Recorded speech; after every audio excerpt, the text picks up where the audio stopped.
Welcome to the Crimeycade. Been a couple of weeks, hasn't it?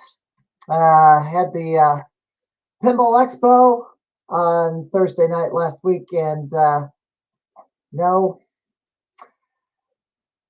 because I was busy with that, I couldn't be here to do my podcast. So back again for episode 33 of the program, and first thing I gotta address, I made a blunder.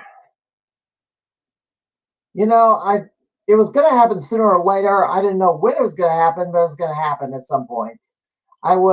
Because prior episodes on Twitch only have a time limit on staying online.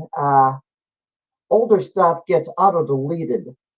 Well, I thought I downloaded episode 31 of the podcast and discovered I did not. I had posted episode 32. I downloaded episode 32, but I didn't get 31. So that got lost, and it sucks because, the opening of that podcast I thought was pretty awesome, that I would open with another one of my promos and then cut in and then lament all the stuff that has happened in the last, in the lead up to the Pinball Expo. And speaking of which, I do need to let's get to a few different things here. So, because I was at the Pinball Expo, I was up in the Chicago area. I couldn't, Blade Wars Tournament had the reward show last Tuesday, Tuesday, the week of the Expo. I did, as expected, take the promo award for Blade Wars Tournament. There was 3 awards that I thought I had a chance of winning, and I cut promos for all 3, and it ended up being the most likely award I was going to win was the promo award, and I did take that, so pretty pleased with myself that I took something home after getting shut out completely last year. Some of the other award winners, the MVP, went to Aiden Cordova. No surprise on that one. It was a coin flip on that. Claudio Capello took home the Patronization Award. So we got 2 people from my neck of the woods. Myself and Claudio, the Central Illinoisers, took home Blade Wars awards. So congratulations to Claudio. What else was given away? Oh, I forgot. Well, that's terrible. I know Norbert Vale took home an award. Well deserved. Who else took home an award? Oh, gosh, I'm drawing a blank. Oh, well. Speaking of the Pinball Expo, so I wanted to defend this title. Best Pre-Show Award. Oh, that's Norbert Vale took home Best Pre-Show. Thank you. What was the other one while I'm talking here? So I was supposed to defend this title at the Pinball Expo, but unfortunately, Gobbling Ghost Starcade did not take a bunch of games up there this year. So there was no tournament for this belt. So this title, a year has elapsed on this title, and first champion of the season. Well, everybody who has held a title. Actually, you know what? I need to throw this up. I gotta go over here. That's why. Welcome to Bonus Mouse for first time chatter. He did not know what Sega Sonic was, but thank you. Nice award. Thank you. Yes, he won Best Pre-Show. Aiden won 2 awards, MVP and Best Grand Finals. There we go. All right, so this belt is going back on the wall. It's going to stay there as an inactive championship, as this belt is a year-to-year belt. And since there's no tournament, there will be, that's how it goes inactive. I would have liked to have defended my belt, but right now, I'm just got to wait until the next tournament rolls around. I did take home something from the Pinball Expo. Third place in Paul Zimmerman's second annual Pinball Expo virtual pinball tournament. This was not easy. Virtual pinball, you can get ripped off just as much as you can on a real pinball machine. So I was glad to have gotten something out of it, at least. Maybe next year. But I was pretty much tethered to Paul Zimmerman's table, vendor table, helping run the virtual pinball tournament. I would like to have run around the convention floor a lot more than I did. I did meet some prominent gamers who attended the expo. There was international visitors from multiple different countries. Some of them Switzerland, Argentina, Japan, United Kingdom, where else? Sweden, Norway, Spain. I think somebody from Brazil. Yeah. They came, and Australia. They came in from all over the world to be at the 40th Pinball Expo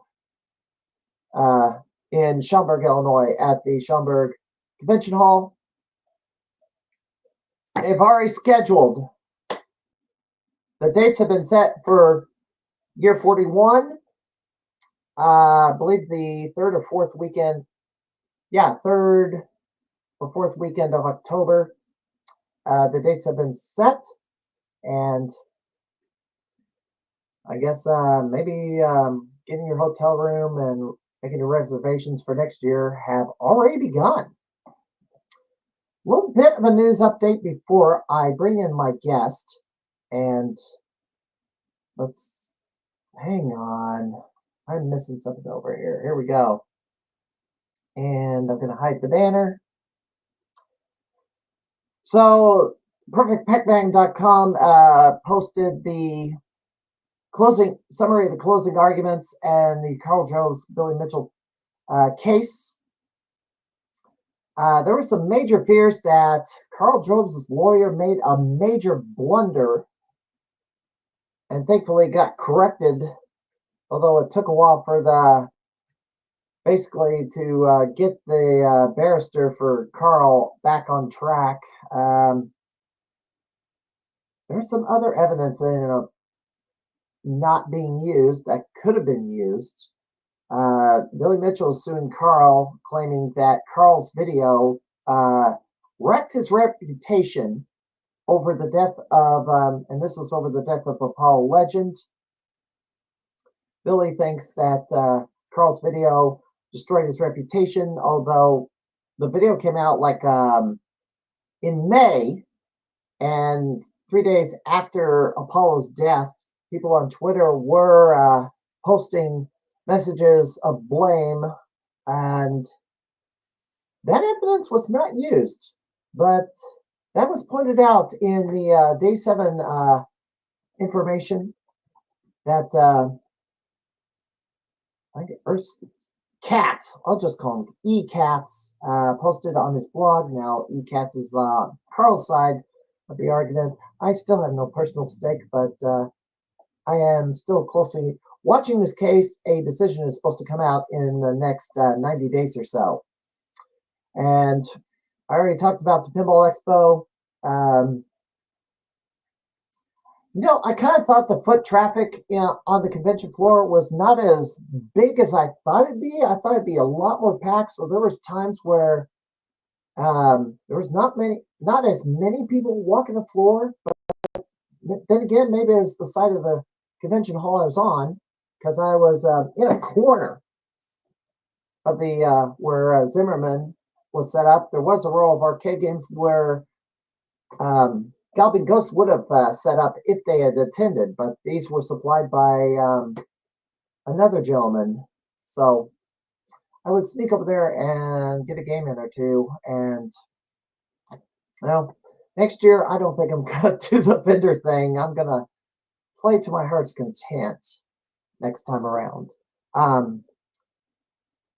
And coming up November 17th is the Street Fighter 6 Bloody Wars Tournament.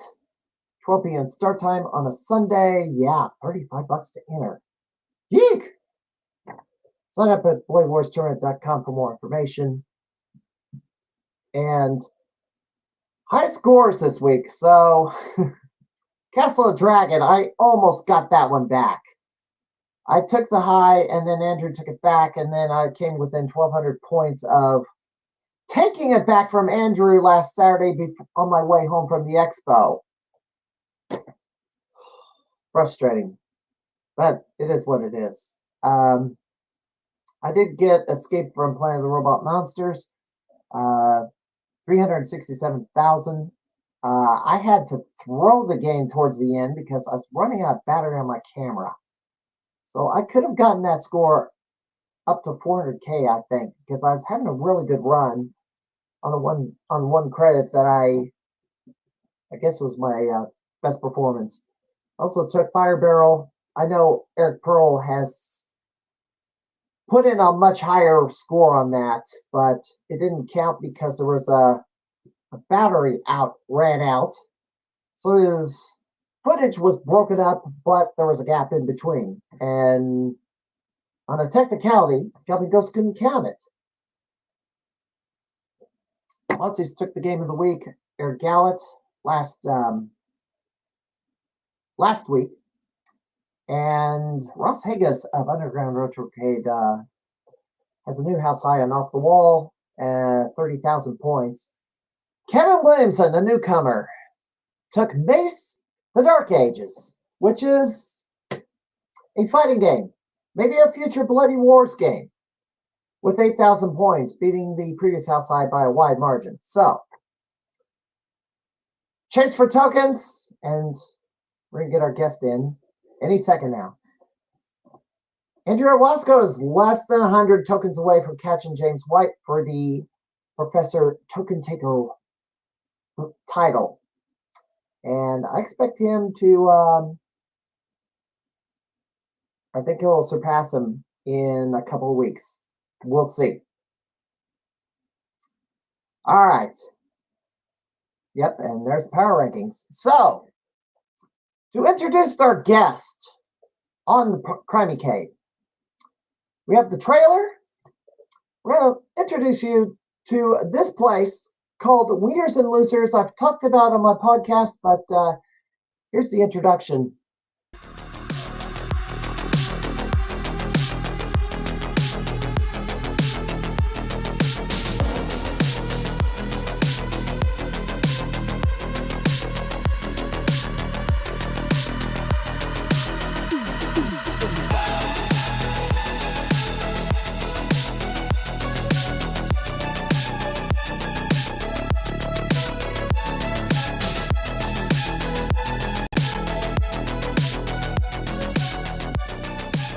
Okay, I'm Scott Leftwich, and I collect and restore classic arcade machines from the early 80s, and it's a good time. I had a lot of these games in storage at the time, and they were just projects sitting around, opening. We thought, well, maybe we could just do it as a fundraiser, and I'll use that money to restore games and just bring more games in. So that's kind of the premise of the whole thing. So over time, the arcade has gotten bigger and bigger and bigger. I think we started with like maybe 55, maybe, and now it's at 119. So, and counting. So it's really blossomed, I guess. It's amazing that a person would open up their home to have people come in and enjoy the classics that he has. And I think he uses the funds to help bring new games in. So I like to talk to him when I'm here and find out about the games. And I think he spends a lot of time fixing and making sure these things keep running. And I'm sure that's a job in itself. If you were to want to jump back to the 80s, if you want a slice of what it was like back then, this is the arcade of the 80s. We got a couple of 1971-72 games. I say we like I'm in the circle, right? But no, this is Scott's personal collection. And he's cool with letting us play it. Get the opportunity, come in. Your cover charge pays for all your games. Everything's slugged and ready to rock. All you gotta do is approach it and play. So I would tell you, if you're interested, if you thought about, hey, what's Jumpman about? What is Pengo? There are all kinds of lists of games. Come, see them. We've got over 120 on the floor. You can contact me at wienersandlosers@gmail.com. You can visit the Facebook page. Also, just search Wieners and Losers. There's a website. It's actually www.longlivetheeighties.com.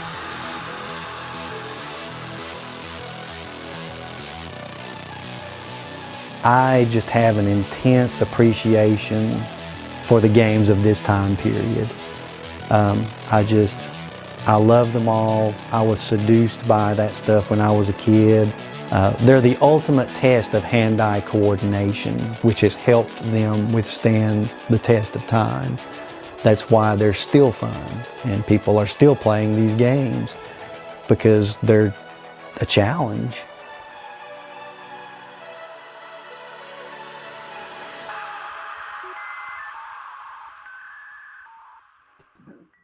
And joining me now is the host of the Arcade Animals Game Show, Gene Moody.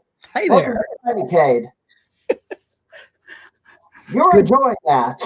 Oh, I get a kick out of it every time. That's Mecca. It's awesome. It's wonderful. We now have 130 plus games on the floor.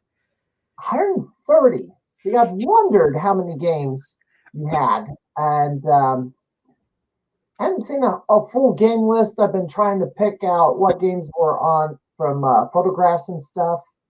Mm-hmm. I was also trying to figure out what games you had that the Galloping Ghost did not have, and games I played that Galloping Ghost does not have and you don't have. Well, I do have. I will have a little bit of a challenge a little bit later. Looks like I'm trying to get our screen names up, and it's not letting me right now. I'm a hex. Well, no, it's not hex. It's user error.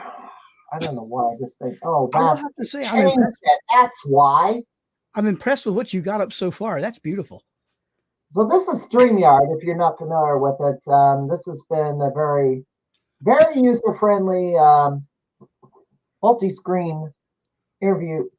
Basically, a lot of podcasters use this and to get people together and then feed it through Twitch or YouTube or Facebook or whatever platform they want to use. Thank goodness. It's didn't have this, it would be a lot more difficult than it normally would be. Understood. Anyway, try to get everything shifted up forward. There we go. So tell me about yourself. How did you get mixed up in this wild adventure, hosting a throwback to Starcade back in the early 80s? To be brutally honest, Scott walked up to me one afternoon and said, "Hey, how would you like to host a video game competition?" And I said, "Shucks, I guess I could do that. That could be fun. Let's do that." And so suddenly I found myself in front of a camera with a couple of contestants. We tried the Starcade format, and it's too constricting. You can't do somebody else's gig and not well. So Scott came up with Arcade Animals, opened the format up quite a bit, and we have a lot of fun with it. And so we're rolling on what episode 8, I think, and you've done 9 episodes so far. Sorry, I don't keep track, and you're like, why not? And I'm like, trust me, it's a hazard. You take 3 episodes at a time so far. Yep. And we're release them all in a group of 3 at a time. 3 at a time. Yes, sir. And it's a lot of fun. How many winners do we have so far? Off the top of my head, it's not been the players haven't batted 1,000 with taking home the grand prize. I think it's kind of close to 500. Yep. In fact, the last batch, we didn't have any. And we're all concerned. I can't say we're concerned about it. I mean, we were definitely talking about it. But it's not that the game's rigged. It's apparently that the games that are available that we've rolled up, we do a randomizer. Yeah. To pick, for this set of 3 shows, we're going to use these games. Yeah, 5 titles. For each. 1 does not get played. Exactly. 1 sits out, but the player gets to choose whatever game they want for whatever round they're up to. Yep. Depending on how they answer the questions. Yeah. And then the other question is, well, there's a little bit of strategy in deciding which game to play next, because do you want to do the game that you have the best chance? Do you want to play the game that you have the best chance of winning the grand prize and save that for later? Or do you want to use that now and rack up your round score against your opponent? And you got to do that for 3 rounds. 2 games get left out, but and remember, those 2 games, one of them is going to show back up. One of them is going to show back up a future episode. Well, no, you have 3 games. We play them through, and then we title up your scores. Then there's 2 games left, and then to win the grand prize, you have to beat one of those 2 games. And we have an average set of scores based on 20 plays. And so that's kind of the complexity there, is they have to, that out of 5, 4 of them is going to be played. And not everybody's good at every one of them. I'm a big guy to explain that. I love Dig Dug. Now, I'm not good at it, but I love to play it. There's a difference. And so people often make it to the end and then fail that last number. And I'm sorry. Well, sometimes I do remember one. The gal who chose Thief as the main event, she had it. If she had made a turn in the last couple seconds and crashed into an enemy, she would have gotten a point. She missed the turn and ran out of time. And it's like, oh! And I personally have the house high at Calvin Ghost. I rolled the score. It took 3 hours. Now I grinded for I tried multiple times on multiple visits to because the house high was like 400,000. Well, once I broke 400,000, the arcade house high, or the arcade high, which was set over at Fun Spot, was an even 1 million. So I just kept going and I kept going. And it's just, I rolled 1 million. And then after about 110, 1.1 million, the game just winded down. And I didn't want to go for the Twin Galaxies record because that would have taken several days. And I only had a Sunday afternoon. I already got what I wanted. Well, yeah, that's one of the strategies actually at the arcade. We also keep track of the high scores. And not only that, now back then, we didn't have a lot of BIOS batteries. So you turn the machine off and turn it back on again. Hey, I'm setting a high score. No, we actually have a board we keep scores on. And so you can compare up there. You only have 3 hours per session. So the Airbnb is only open to the public on certain days, but only for 3 hours at a time. Okay, wait for it. We also have Wieners and Losers is actually its own program. Right. And if you contact Scott via email or on Facebook, you can get an invite. And literally you pay a cover charge just like any other place. That takes care of the cost of upkeep and maintenance of the instruments, the games, which he does constantly. And then boom, you're out and playing. We make sure you got credits. And the only thing between you and the opportunity is if somebody else has got the game before you did. Yeah. And I took a look, and I think I would, as a former Gamer of the Year at Gallup and Ghost, I think I could crush a bunch of those scores. You are more than welcome. Come play. Now, where are you located? We're in Winston-Salem, which is kind of down below Greensboro, near a little place called Kerrsville. You can't help but find us. He's down on Shadowlawn Drive, and if you hit him up on Facebook, I believe you can. I believe you can get a map. I said I believe because I'm not a very active Facebooker. Well, I'm gonna program GPS on me. I'm gonna program directions on this thing, and although I'm in Springfield, Illinois, so I've never crossed into North Carolina. I will tell you this: if you happen to jump in this area, you can contact me directly. If I have to, I'll escort you. All right. I do want to say, it'll be fun to hang out with you, I think, because you seem to be like tons of fun. And there's stuff we could do off camera that, I mean, it would be off, but it would be funny anyway. Yeah. So I do want to bring up, since North Carolina was hit hard by Hurricane Helene, how did you guys fare? Actually, it kind of passed us by. We didn't get much in the way of flooding. However, to our west, all hell broke loose. And we've been making trips every now and again to go and help those people out, mucking out houses and cutting up trees. I'd never, a house full of mud. Yeah. I have other friends who actually escaped the house while it was sliding. The foundations were caught in the mudslide. And so the entire house was sliding off the side of the hill into the creek or river or lake or, body of water. And they escaped with damage. I mean, like they were actually going to the hospital for this. So yeah, some people had it really rough. Other people, they lost some stuff, but they're still healthy and they're still able to bounce back. And of course, the community has been fantastic. Everybody has come to the aid. I think it's great. It shows you that, a lot of these people, by and large, they're just cool people. And I did run into people.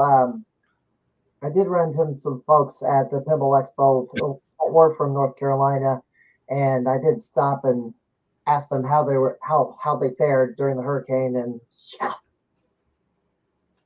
after they took a break from the cleanup and made their way to the expo. Since the expo has power, home might be still out of power, but it's a good place to go to forget your troubles for a while, I guess. Well, the argument I heard was, hey, man, the expo only happens once this year. I'm going. Well, yes, and it's also a milestone year. So. Yep. And they extended an extra day this time because it was the 40th. I wish I had gone on pinballs. I wish I could go on the pinball tours, but I have, well, you can see grounds. That's one of my cats, and I have to keep her medicated once a day. Bless you. Well, she's 17. She's got hyperthyroid. I have one other cat in the house, and surprisingly, he has not tried to interfere yet. But yeah. I love them. They're wonderful. Yes. I do. So you saw this comment here. My colleague, my friend here, King Ken Blackman, Brandon Travis, also did his takeoff on Starcade. Not quite what you're doing. It's kind of just a bare bones. How many points you can get within so many minutes or seconds. Still work in progress, but he's kind of covering. He is kind of a fan of Starcade, and although he's much younger than I am, okay, I think he could do something like that. I also would say, so I'm that old. Me too. But hey, you look better than I do. I don't know.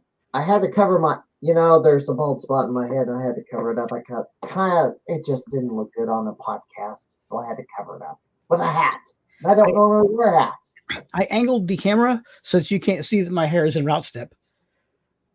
But if you watch Arcade Animals, you can't help but, I mean, the cameras are higher than I am. Yeah, I put down my glasses because I didn't think I wanted to blind you. Oh. But at least you know I'm watching you. So I did watch Starcade back in the day. Yes. Edwards, there's somebody else that hosted the show before him.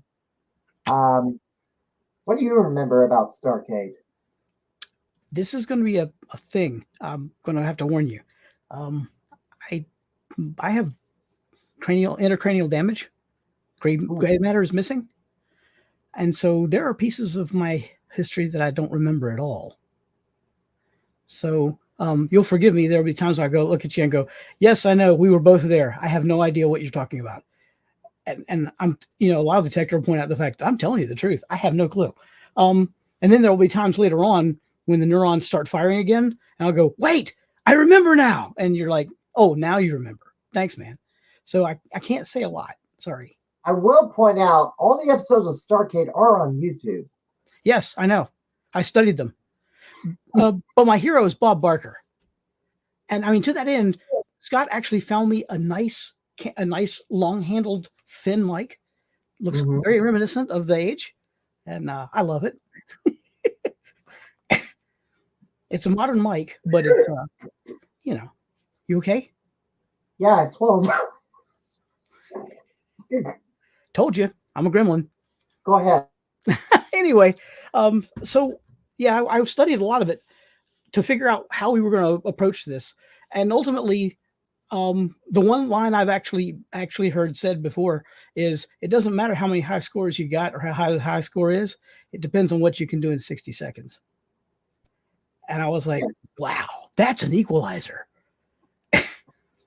And you'll see one of our shows, we have one of our gods in. He's knocking it out. And thank you. Sometimes.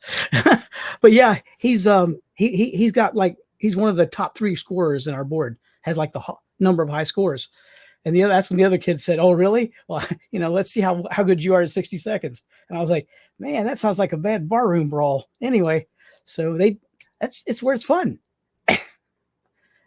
I don't know. Not a lot of time to run up points.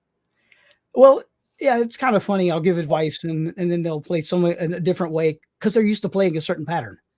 And the pattern's good for longevity. I'm like, yes, that's great. You'll be here for an hour, but I'm only grade you on 60 seconds. And at time, I'm going to turn around and say, 2,600 points at time. And that's what you get. And I feel sorry for some of them. And yeah, you kind of had to start eating parapellets, you didn't have a lot of time to group the monsters together. Now you could do it with a pattern, but you only have 60 seconds, so you kind of have to do it in the first half minute. Or first 30. Yep, you got it. I saw this one guy, he actually showed me, this is at the arcade. This wasn't part of Arcade Animals. And he took off and like a bolt of fire. He's totally afraid of nothing. Runs across the box. All right, you're gonna bet that got them excited. I know how they're programmed, which is kind of really bad. So I know kind of what he did. What he did was he woke them up, and so they all popped out, and he was chewing them down. He says, "Yeah, I think I'd like to try that Starcade kind of game there for you." And I'm like, "Well, if they pull Pac-Man as one of your games, you're in luck." But we've pulled Pac-Man already, so chances are you won't see that for a while. Out of 130 games, and we don't do repeats. I don't think. You got Ms. Pac-Man yet to. We do. I assume you have a junior pack. We do. Super pack? No, not yet. Super pack. Wow. Not yet. And it has to do with availability of the machine and whether or not it'll function. Right. And I've seen several that I looked at. Rarely. I'll say rarely. Scott will let me go along on a mission to go pick one up. And we'll be there and I'll be looking around going, ooh and ah, and looking at all the units. And then I'm disappointed to find out most of them don't function. But they still want functional prices for them. Right. And And Scott, some of the games, I will say, a few of the games you've run, like The End, we'll give that as an example. sure. That was running on a 16-1 board because I knew it was the Konami version. It was not the Stern version.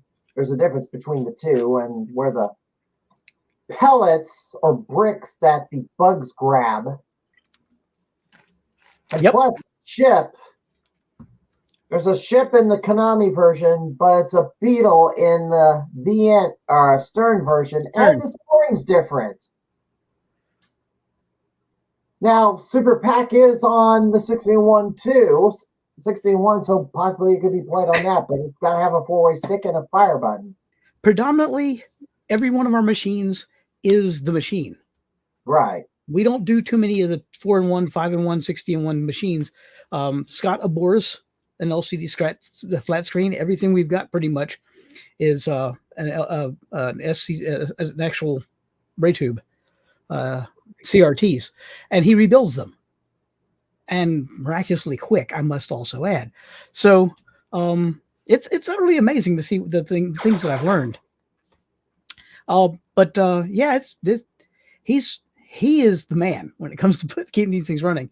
But he also has tastes, and I tried that on him. I said, hey, because one of the things we said when we were filming the show is we could get so much better video quality if we had a main board that we were running from. Well, you could also get the kind of setup that Galvin Ghost has. They've gotten these, they have these special hookups when they do the Monday Mystery Games. They hook up this this device that sends a signal over to the computer besides the game monitor, so they can stream it on. Yeah, direct capture. Thank you, Brandon. Direct capture for Twitch. Okay. So see the gameplay in normal way it's supposed to normally look. Does that interface with the the hardware itself? Is it something I could possibly convince Scott to attach to the LCDs? Or not LCDs, but CRTs? Goes in between the motherboard and the video signal to the monitor. That Doc Mac may be able to hook you up with this. Guys, I'm interested. You can always hit me up at longfist@gmail.com. I apologize. I'm getting ready to go traveling, so I'm going to be away from my terminal for at least 5 days. But the fact is, I'm interested in this type of technology. I'm interested in learning everything that's learnable. I am an electrical engineer. I have no problems getting a grip on that. But remember, these are Scott's babies. So right. It's not like I just wander in and go, hey, Scott, we can do this. Because he'll look me right in the eye and go, no. And I'm, okay, I get it. They're his babies. Scott might be interested in it. I'm not sure how involved he is in the Arcade Animals show. I assume he's the producer. Yes. So he would be in it. I would think he would want to have one of these. Well, again, I'd have to see how it interfaces because we're talking about the old style machines. Yes. CRT were, high voltage machines. I'm not sure. Right. I don't know. I don't know. Like I said, I'm willing to talk to anybody. Explain it. I have not used one of these myself, but they managed to, I guess, do the engineering on this. Yeah. Well, like I said, my big worry is I'd feel horrible if I put something on a machine and killed it. You know what? So right now we use able to fix anything. We use a GoPro at this point and a T-fitting, and it pretty much we do some pretty amazing jiggering in behind the scenes to get the camera right where it needs to be so it can see the screen, and we really try to minimize the reflection. Okay, but sometimes you look at it and you can see the player's face, or worse than that, you can see my face. Right. Like I said, Doc's been able to fix anything.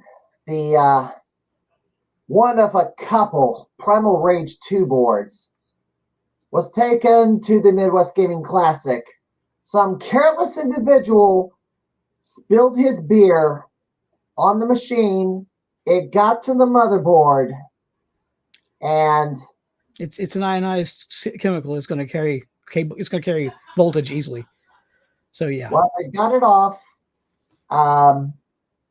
when it was like doing stuff, and then it was like discovered, oh, this is what happened. So they cleaned the book. They took it home, cleaned that board up, and tinkered with it. Made sure that all the electronics in there was still good. Chips were not damaged. They fired it up at some point, and it ran. So a lot of these rare old boards, they get another. Typically, they would get another one, a second copy of them, so they would have that to do troubleshooting with the troublesome board, and they've managed to resurrect boards that were having issues, like Sega's Tranquilizer gun. Yep. Tasmania from Stern, they got a second board so they can fix the original. Yeah, they have to do this because they've got 1,010 games on the floor, and that's not easy to keep up with.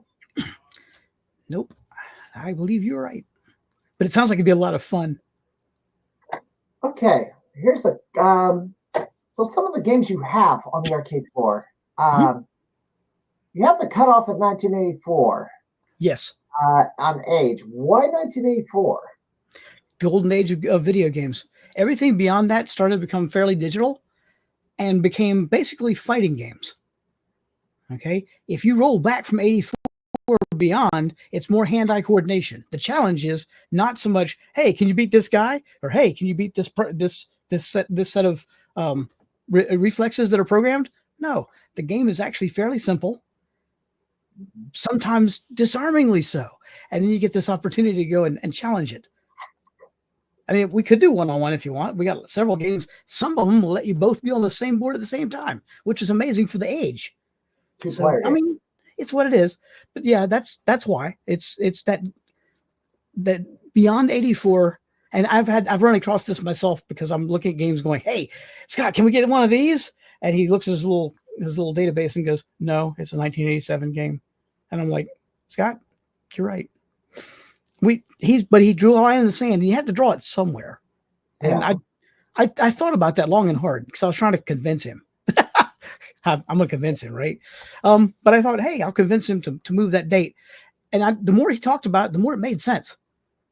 And so usually when people ask the question, I'm like, oh, you had to draw a line somewhere in sand somewhere. But I stood a lot hung around a lot in Aladdin's Castle here in the mall, in Haynes Mall in Winston-Salem, and at Putt Putt Golf and Games, which is almost across the street from Haynes Mall, kind of, sort of. And that I noticed that was almost a devolution. I couldn't go into the game rooms at all anymore because all of them are fighting. Right. Well, I'm also a fighter. So it set my adrenaline off. And I was like, this is going to be dangerous. Because then one of your buddies comes up and smacks you on the back, and suddenly your wrist lock and an elbow lock short of throwing him through, the glass somewhere. And everybody's like, a little touchy. And I'm like, well, everybody around here is fighting. So I kind of got turned off. Sorry. Not really my wheelhouse either, though. But I've been doing the fighting games, even though I'm not going to enter I'm not going to enter Combo Breaker, for instance. I'm not going to enter that because I have no chance. Me either. I pull the moves off every time. Obviously, Street Fighter gets a lot of credit, or Street Fighter 2 gets a lot of credit for reviving the arcade scene. Before that, it was Super Mario Brothers from Nintendo, and that came out. Actually, it came out in 85. Yep. Although I think the arcade version came out in 84. But I was going to say the arcade version we do have one. So you do have Versus Super Mario. I don't think it's Versus, but I could be wrong. Okay. We have games that are on the floor. The arcade version was Versus. Okay. Then maybe that's what it is. I could be wrong. I could be misremembering, and that's very possible. So let me think about that. But anyway, we run up to the line. We have one though that's kind of funny. I keep bragging about. It's called Computer Space. Yeah. 1972. Yes. Come play. You get 2 ships, but it's got 2 ships. And it's like playing. You ever watched Battlestar Galactica, the original? Yes. It's a lot like the Tectonic stuff. Yeah, Computer Space is like Space War for the Atari. Yes, yes. Yeah. What a complicated game. I loved it. KG says SNK had the best fighting games. Well, yes. For the Neo Geo, which you don't have because it's too new. Exactly. I did have a guest. I don't know if you watched the podcast from 2 weeks ago. I did have someone on here who may or may not be related to me, maybe related to me distantly. Taylor Lucas has a collection of arcade games that are pre-1984 as well, although his are,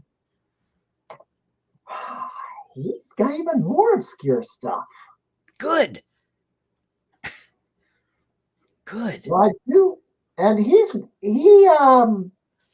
wondered that he thinks that he's too good to appear on Arcade Animals because of his skill.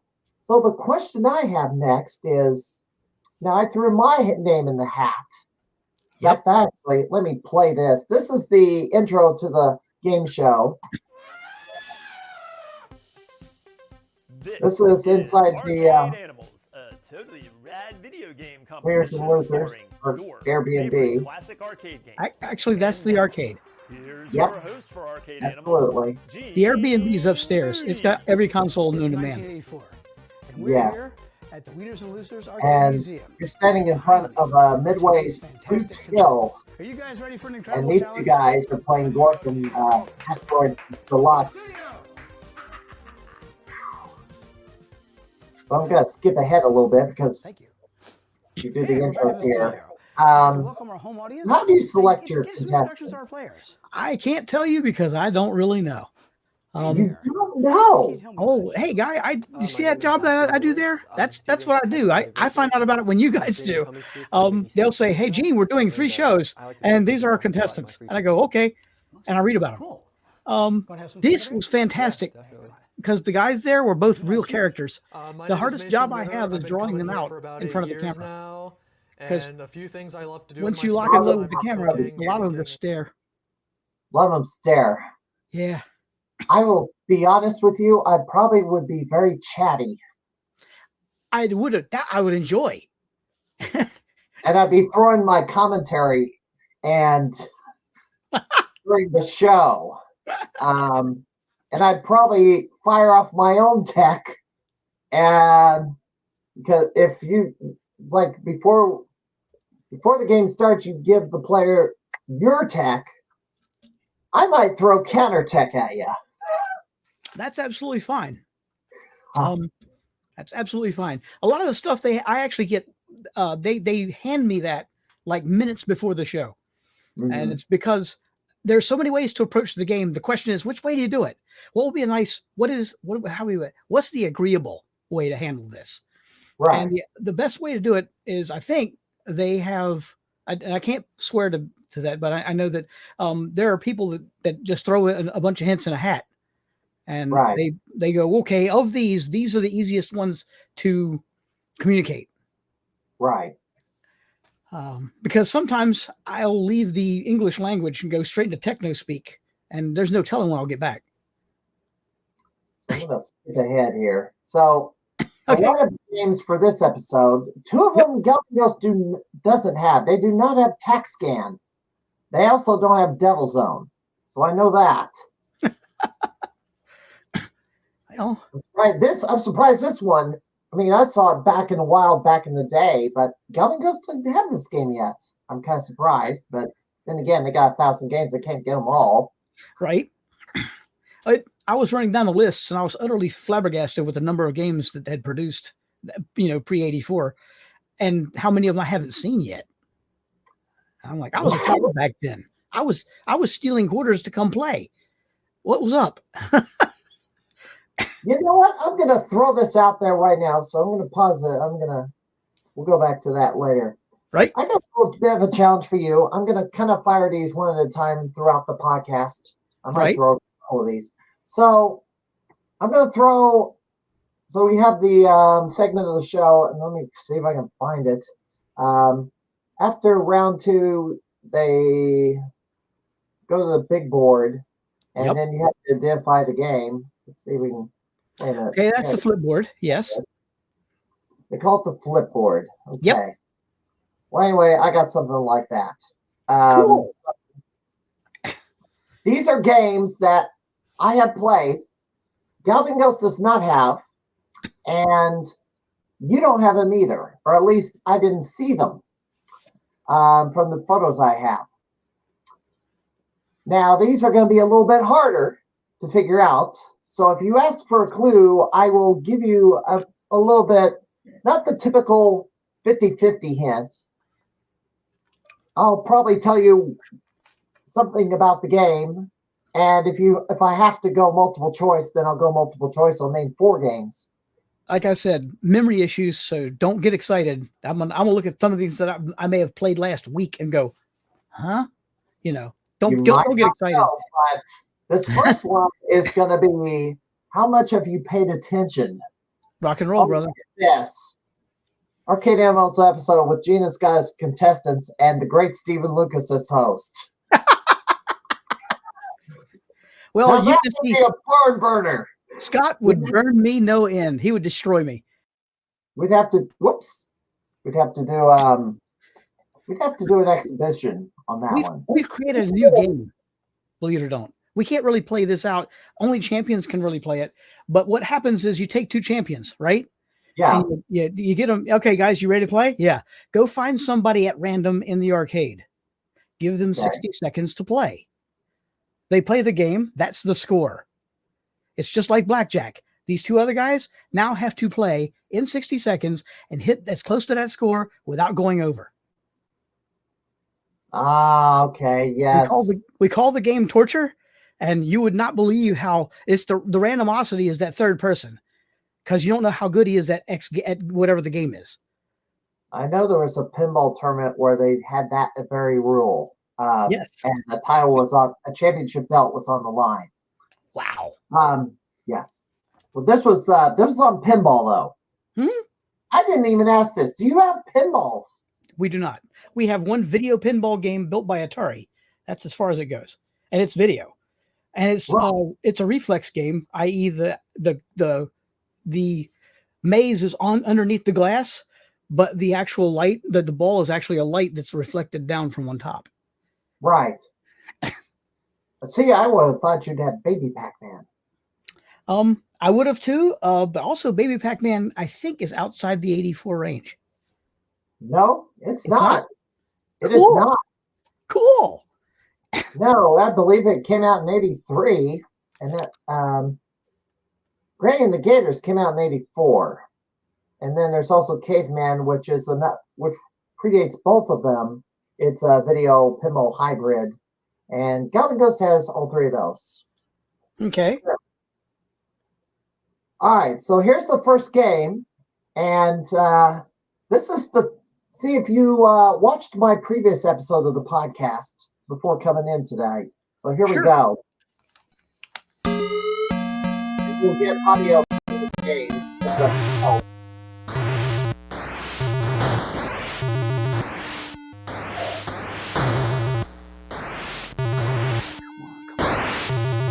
This is brand obscure, very brand obscure. Your audio was garbled, but am I looking at... They bust like Phoenix. Nope, that's not Phoenix. No, it's not Phoenix. You want a hint? I do. Okay. Taylor Lucas was trying to gather parts to this game, and that's how we met each other. Is he was looking for this arcade cabinet that comes in a teal, that's teal and orange, and it was put out by Game Plan. You have Yeah. one of those game plan games in your arcade, but it's not that one. Agreed. Okay, you want the multiple choice. Gonna have to go that way because I don't. I look at it looks familiar, but I don't know. That Okay, looks like something I played in a so truck stop. your hint or your multiple choice.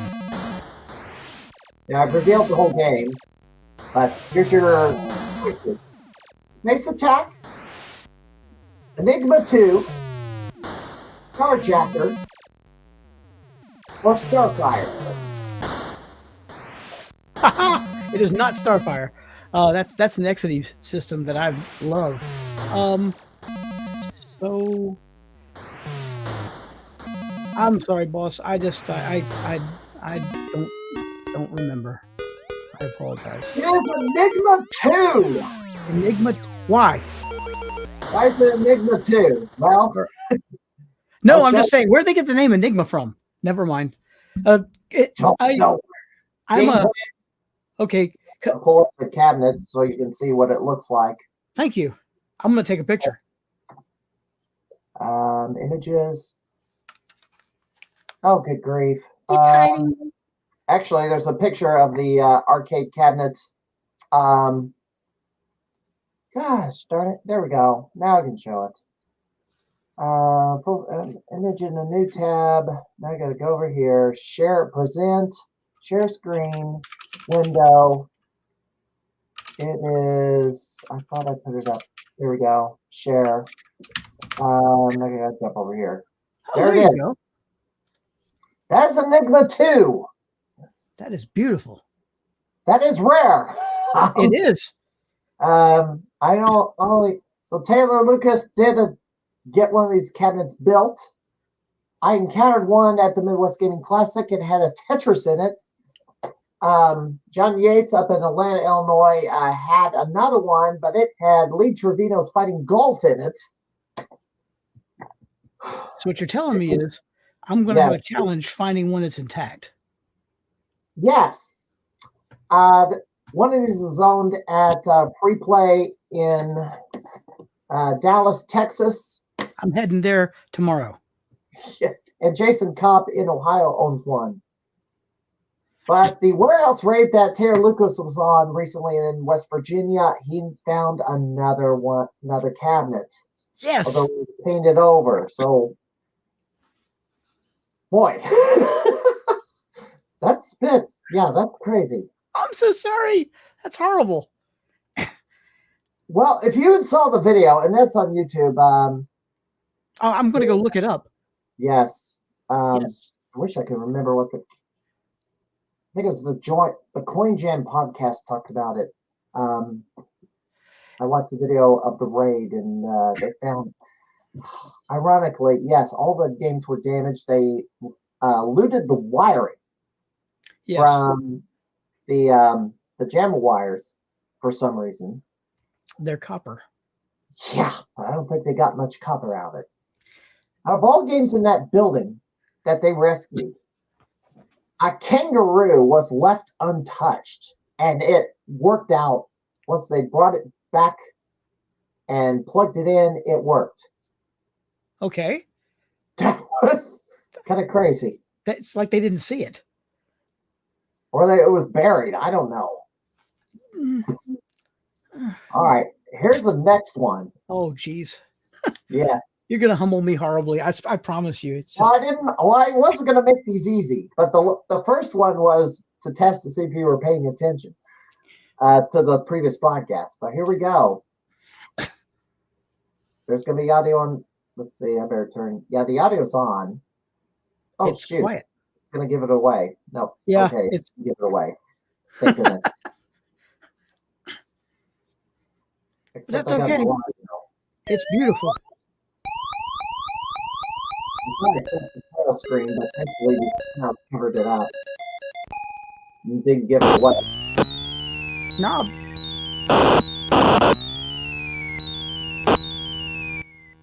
Beautiful. It's like a cross between Bump and Jump and Galaga. That's exactly what it is. The game, and I've been joined by my crazy cat. Okay, it's wonderful. By Taito. Yep. No, correction. Data East. Data East. Okay. East They with got this- their signature on the side. Yes. Okay, do you want him? I won't win. I mean, I guess I can guess. Hit me. There's a game by Day East. Yes. Your multiple choice. Sprint. Up and jump. Nope. Mad Alien. Or Turbo. It will be Sprint. Incorrect. Really? Sprint is an Atari racing game. Well, you got racing. I mean, Black and white. yeah. No, we have this we have is the correct we have answer. Tuning Zap. It's black and white. Yes. Well, it's kind of like Sprint is like Indy 500, but Okay. the correct response is Mad Alien. Mad Alien. Okay. A copy of this game, and Taylor Lucas got his hands on this one. This game was auctioned off at Atlanta, Illinois, at John Yates Arcadia Playable Museum, or that was up to auction not too long ago. That's another one. Yes, Calvin Ghost didn't have this one either. I don't know if they will. What's the year on that? Do you know? I think it was 81.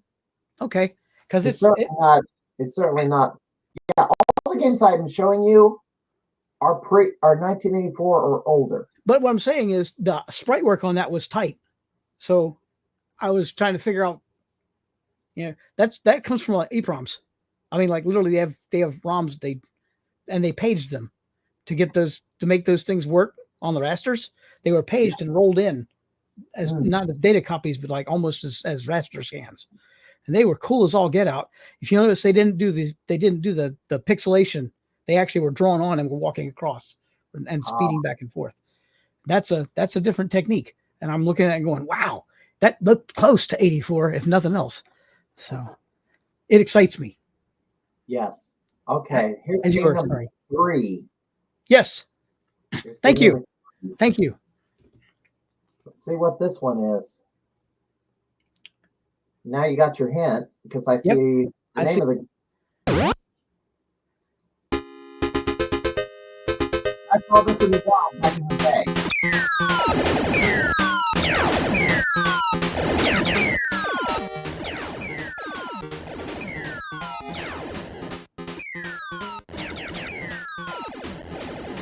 It's starting to come to you.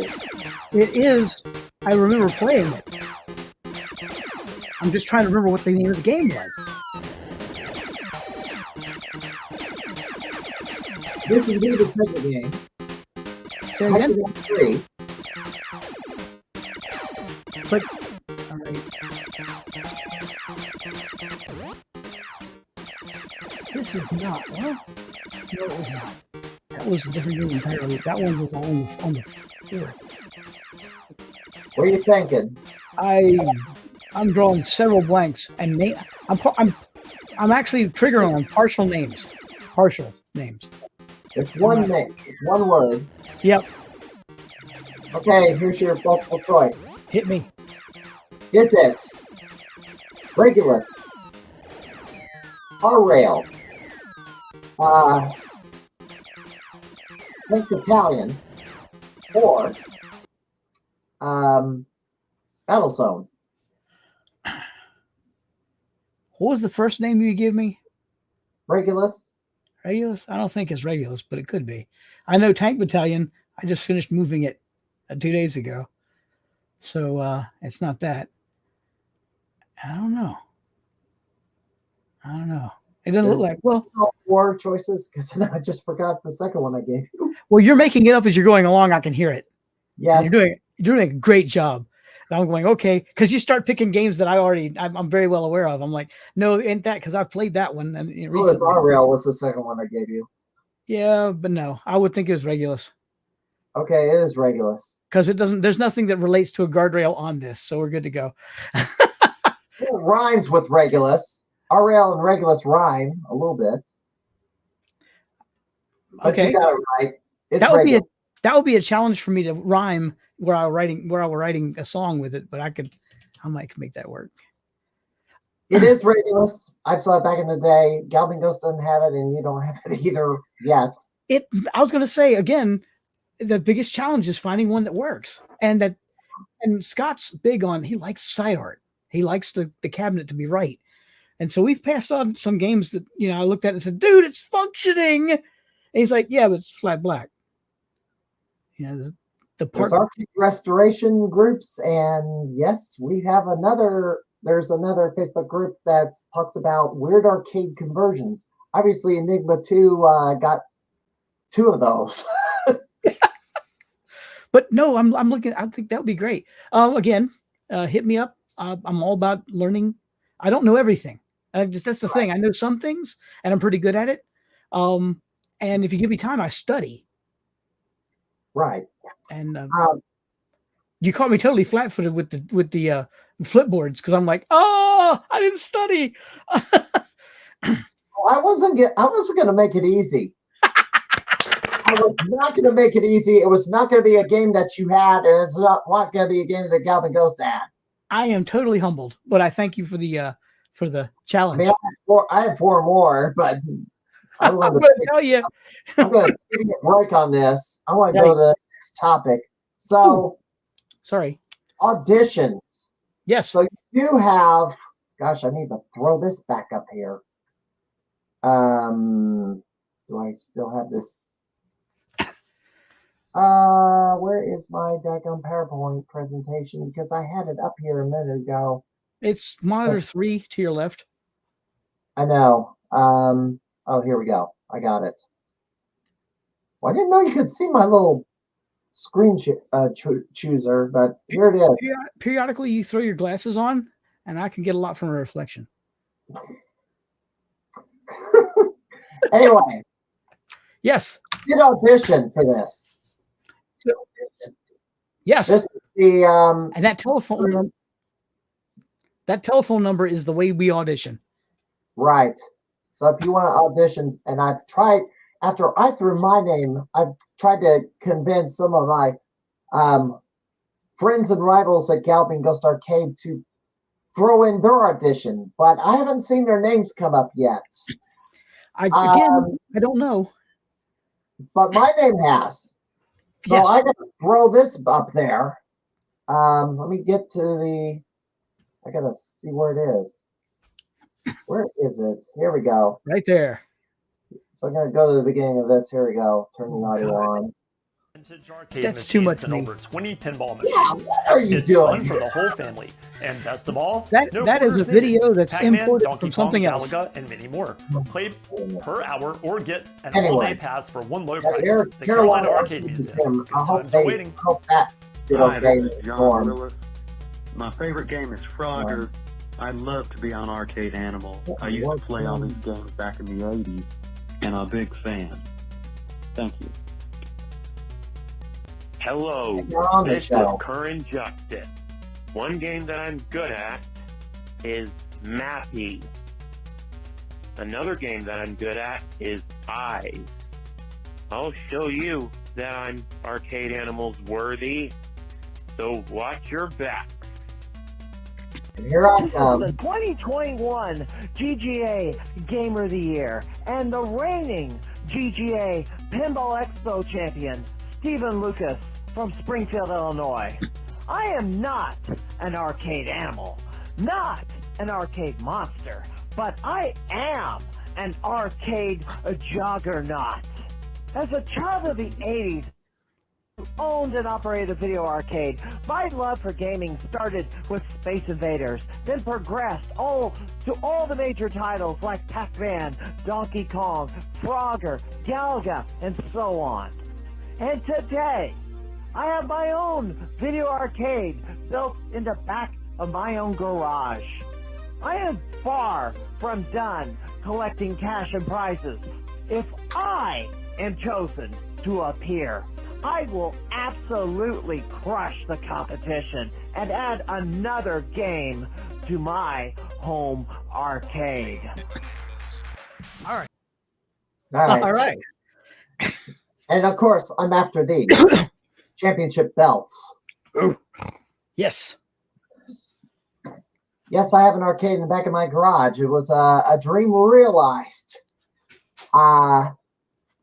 I had arcade games in my basement, and they needed to get on the ground floor. So I had my the old garage demolished a couple of years ago, and a new garage built with a room on the back. And the arcade games came out of the basement and went in the back of that.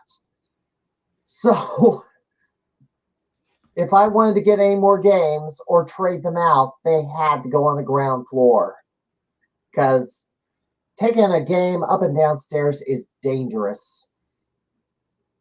And yes, I'm not muscular either. I do want to point out I've been joined by this idiot. He's awesome. Cody has joined the Crimeycast, or Crimeycade. Anyway. You knew he was going to turn up. Oh, of course he's going to turn up and end up on my lap. The one thing I should have put in the promo is that I'm the 1991 Nintendo Campus Challenge National Champion. So that was my first title. But, I didn't know how much time I was going to have cutting the promo on the hotline. I figured I'd have about, I don't know, a minute at most. No, actually, if you're entertaining, they'll take the entire thing. And that's, I was going to say, the one thing that gathers the ear faster than anything else is emotion. So you hear the guys go, all right, I'm Greg Schultz, and I'm here to take you guys out. Beware, and this is what's going to happen. We listen to that and go, okay, that sounds pretty threatening. We like that. And then you hear the guy comes and goes, I'm a fool and I know what I'm doing, but I'm going to go ahead and tell you this is how it's going to work out. Try me. And you listen to that and go, that's the guy. That's the guy you want. So, because I'm more interested, I don't get to choose. And thank you. I don't get to choose. What happens is we have, like I said, we have a little board. They have a meeting and they do their thing. This all happens without my say-so and without my knowledge. And then they pop up and say, hey, it's time to show up. These are going to be your contestants. It's almost like, do you have a problem with any of these people? And I'm like, I don't think I have a problem with anybody. So no, we're good. And so then we go and have fun. And there have been times when I weird them out. And you'll see it when you watch the video. They're like, oh my. And it's always like, are you really real? Is this what you do? And I'm like, oh, yeah. Yeah. So yeah, the thing that I think we're interested in is catching the attention of the ear and the eye of our player, of our audience. And they're like, what is he going to do next? What's going to happen next? And I don't even know. One of our episodes, the family showed up with eggs, a dozen eggs. And that was mind blowing because no one prompted me. They were like, ha, here, have some eggs. And I was like, ha, what do I do with these? The set is actually kind of small. So I literally had no place to put them. I had a runner who ran down onto the sound stage and snatched it up and ran back away. And he did so totally invisibly. You don't see him on the camera at all. So yeah, the production's wonderful. A lot of the things happen in such a way that I'm beyond reproach. I'm not part of the selecting. I'm not part of the testing. And so I can't say, yeah, you'll be in, he won't be in. We don't use things like that. That guy's got a foul mouth. Yes, I'm pointing at me. Because I have to edit myself quite a bit. You'll see it. If you look, you'll see places where I want to say something and I don't. And it's either that it's a bad time when you lose. Okay. Bob Barker never cut anybody down ever. So I won't. It won't happen. But I worry. If I'm frustrated, I might stomp my foot. Well, but I'm just saying, the last thing I want to do when you're down is kick you. Yeah. I've been that guy. I've been kicked so many times it's not funny. I'm like, yeah. But the thing is, I don't mind. I'll go for the joke. You know, if you want to kick me while I'm down, I'm going to make it funny. So it's a small sacrifice, but I found out something that's kind of cool. If you're laughing for that moment, you're not full of animosity. You're not angry. You're kind of just entertained. I'll do that. I'm that joker. I'll walk around. I'm making jokes all day long. I'll pratfall. I'll do all kinds of weird stuff just to keep you entertained enough to forget your troubles. That's kind of where I'm at. On the show, we had a lot of fun, but there's a lot of stress. Guys are like, I'm telling you, they're beating themselves up when they go to the game. They're like, okay, this is it. I'm like, dude, it's a game. Play. If you'd relax, like, well, there's an arcade machine at stake here. Agreed. I'm gonna take it as seriously as I can. Any gaming tournament, I'm gonna take seriously. And you should. Bad enough. But no one's going to beat you up if you don't make it. But you're going to do as well. So, you like that kind of gaming? You like that competition? Yes, because I have 4 different championships and a Nintendo tournament to my name. Okay. I am serious. You know, I didn't really score chase back in the day, but because of Goblin Ghost and they made it a little easier to chase scores, at least because I'd have to jump through hoops to submit a score to Twin Galaxies. I got into it because I had purpose, other than just play random games at the arcade. I would compete against other players and for accolades, and that kind of raised my stature as a gamer, and then things started to fall into place over time. My most recent, so I covered stuff during the podcast. I'm also now in the Guinness World Book of Records, the Gamers Edition 2025. Number 55 was rarest in Nintendo game since I won the tournament back then in 92. That's how I got in, because I was connected to that one-of-one cartridge. And that's impressive. And I didn't have to have the largest collection or the smallest amount of this or the longest marathon or the shortest duration on something. I just had to be connected to something that was big or major or significant, and that was my end. I'm not the world's best gamer. I'm not going to collect, I don't know, several thousand Dragon Warrior cartridges like Christian Dithering did. I'm not going to gather a ton of Sonic the Hedgehog memorabilia that another gamer that's in the book did. I'm not going to dance.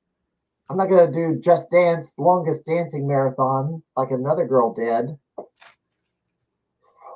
But this was my end, is just to be connected to something. And the next project is get Goblin Ghost Arcade in that book for having the largest arcade or most number of arcade games in one building. That's wonderful. Oh, so I need to find details about this. Send me some information. I did look. I didn't find anything yet. So if there's something, so I might be able to go to this. I also have some other thing that I have to do during that time because I'm going to meet a long lost relative. Oh, they're going to post on November 1st. Okay. Somebody from Canada is coming down that I never met, but is related to me and is just put for adoption. And this is a reunion's going to happen. And that's cool. Person for the first time. So we'll see. Well, here's the next question. Is anybody too good to appear on Arcade Animals? Or because it looks like you pick your contestants based on the skill level of the two players, not have any sort of wide disparity of skill level.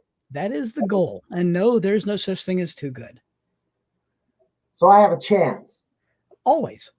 And Taylor Lucas has a chance. Absolutely. I mean, I'm willing to play against him if we both get on the show, because he says no one wants to play against him. Well, guess what? I'm willing. I'm not going to back down from the challenge. I'll be willing to play against him for the grand prize. Okay, but he's half my age. He's only 25. I'm 53. No, he might be distant. He might be a distant nephew. I don't know. We have to trace back the family tree because there appears to be a common link, but I not verified. It's just rumored at this point. Ancestry.com is your buddy. Yeah, I guess I have to go on there. Maybe we do genealogy too. My wife is annoyed because my family has all like the hot connections, and hers are kind of not. And so the emails they like to excite you if you haven't been on their webpage in a while. They'll excite you by sending you something, and it's always like, you could be related to Abraham Lincoln, and I'm like, sweetheart, I know that already. Oh, you said it. Yes, that's exactly what. So I'm apparently descended from an aunt of Lincoln. Good, we may be kin. And so Taylor may be the same. It might be the same for him. Now, obviously, I live in Springfield, Illinois, so I guess, although I wasn't born here, I was born in Mount Vernon, but we're the state capital. That's where all state jobs are. So I'm doing tech support for the state of Illinois. But yeah. Wow, we have a lot in common. Jeez. Yeah, I'm here. It's all Lincoln, Lincoln, Lincoln, Lincoln, Lincoln. Sorry. But the arcade, we don't have any major arcades here. They're small ones. I have to go up to McLean, Illinois, which is almost to Bloomington, for a large arcade. Obviously, I make the 3.5-hour commute, 200 miles to Brookfield to Galvin Ghost. But yeah, and binge play. Yes. KJ is in the stream chat in California. This kid is a very tough competitor, despite all the challenges that this youngster is dealing with. A major threat in any tournament, and never to be underestimated. Maybe has some traits that are different than a lot of folks, but this kid is impressive, and we support this. We support KG. So yes. Anyway, I'm trying to avoid saying certain things. That's okay. You got your bullet point list you need to hit. I know. Okay. I haven't asked about you. So what is your gaming exploits? I guess I should ask you, what was the game that got you hooked? Because for me, Space Invaders. So, it was. Yes, for me. Some 50 summers ago. Yeah, I'm old. And I ain't getting any younger. Well, we used to spend our time at Curie Beach, North Carolina Beach, and at Curie Pier. And there are going to be people who watch this and go, "Hey, I know that place. It's still a pier. That's pretty cool." Anyway, Curie had I went out on the end where there was a little hutch, and I got windburned very, very badly, and so I got to spend the next 3 days totally out of the sun and out of the wind. Well, the guy who ran the shack at the end, at the bitter end, the where you'd go to get your tickets to go fishing, which I was fishing when I got burned up. He was the coolest guy in the world. Mom gave me a set of 4 quarters, and I liked the feeling that Space Invaders gave me when I played it. It had a sub in it. It does. And so it's in there going thump, thump, thump, thump, and you could feel it. And it's like, wow. Okay. So I played my quarters out, and I kind of felt, I was like, wow, that was pretty fun. Now I got to find something to do for the rest of my day. And that gentleman came by, and he dropped $5 worth of quarters on the machine. And I was like, okay. And I backed off immediately. He says, no, those are for you. and I learned the game because he was very kind. But it was exciting. God, I loved it. It was wonderful. And I got hooked. And later on, before the internet, everybody's going to go, really? I'm like, yes, there was a time before the internet and before cell phones. But there was CB radio. And you guys will see some of the old movies and go, CB radio. I'm like, Smokey and the Bandit is one of the things that come immediately to mind. It's a bad example because they don't even know when to key the mic.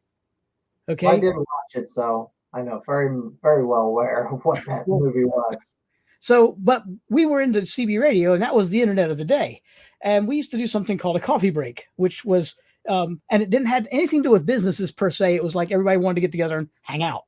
And so someone would get on channel, and it was usually whatever channel we were on. We weren't 14, 18 or 2 guys. We hung out in all the weird channels. You got 40 channels to work with. It was easy to avoid a lot of the bucket mouths and, the ratchet jaws. You can get away from those guys. And so someone would whisper, coffee break at so-and-so's place, right? And the guy in the question, the individual, the business would never be part of it. We would never ask them, hey, can we come up? Can we show up in mass and run you guys dry? We'd never ask. We just showed up. Right. But I only had like 7 or 8 people I really cared about, just like real life. So I would go there and get bored. A lot of people were busy ratchet jawing and talking and having fun, and I was kind of left out. So I said, all right, they had a Pac-Man game. And history repeated itself. Only this time, Mom walked over and said, this is all the quarters I've got here, chunk. And I learned the pattern because I kept screwing up, and another kid came over, and he goes, hey, man, you're almost there. Let me show you how that works. And so together we swamped the game. It was a lot of fun.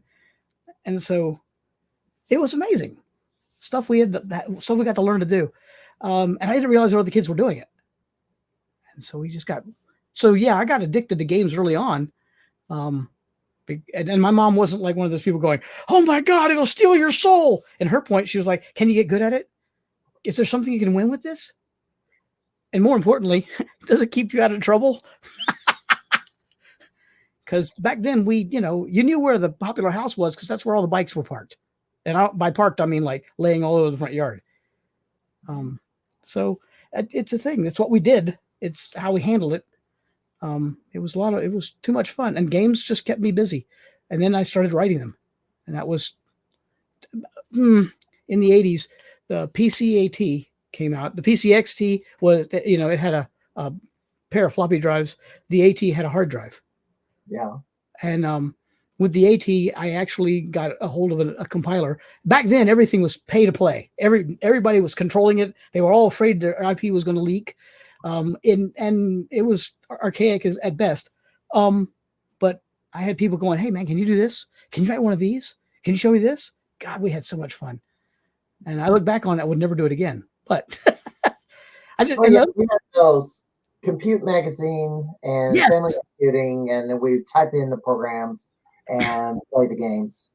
I got so bored typing in the program. Well, it was kind of fun. I had a lovely young lady that I totally failed to get off with. I'm a geek. Let's get over it. I don't recognize the autistic part of me doesn't recognize the signals. And so, unless she, throws herself bodily at me, it's not going to happen.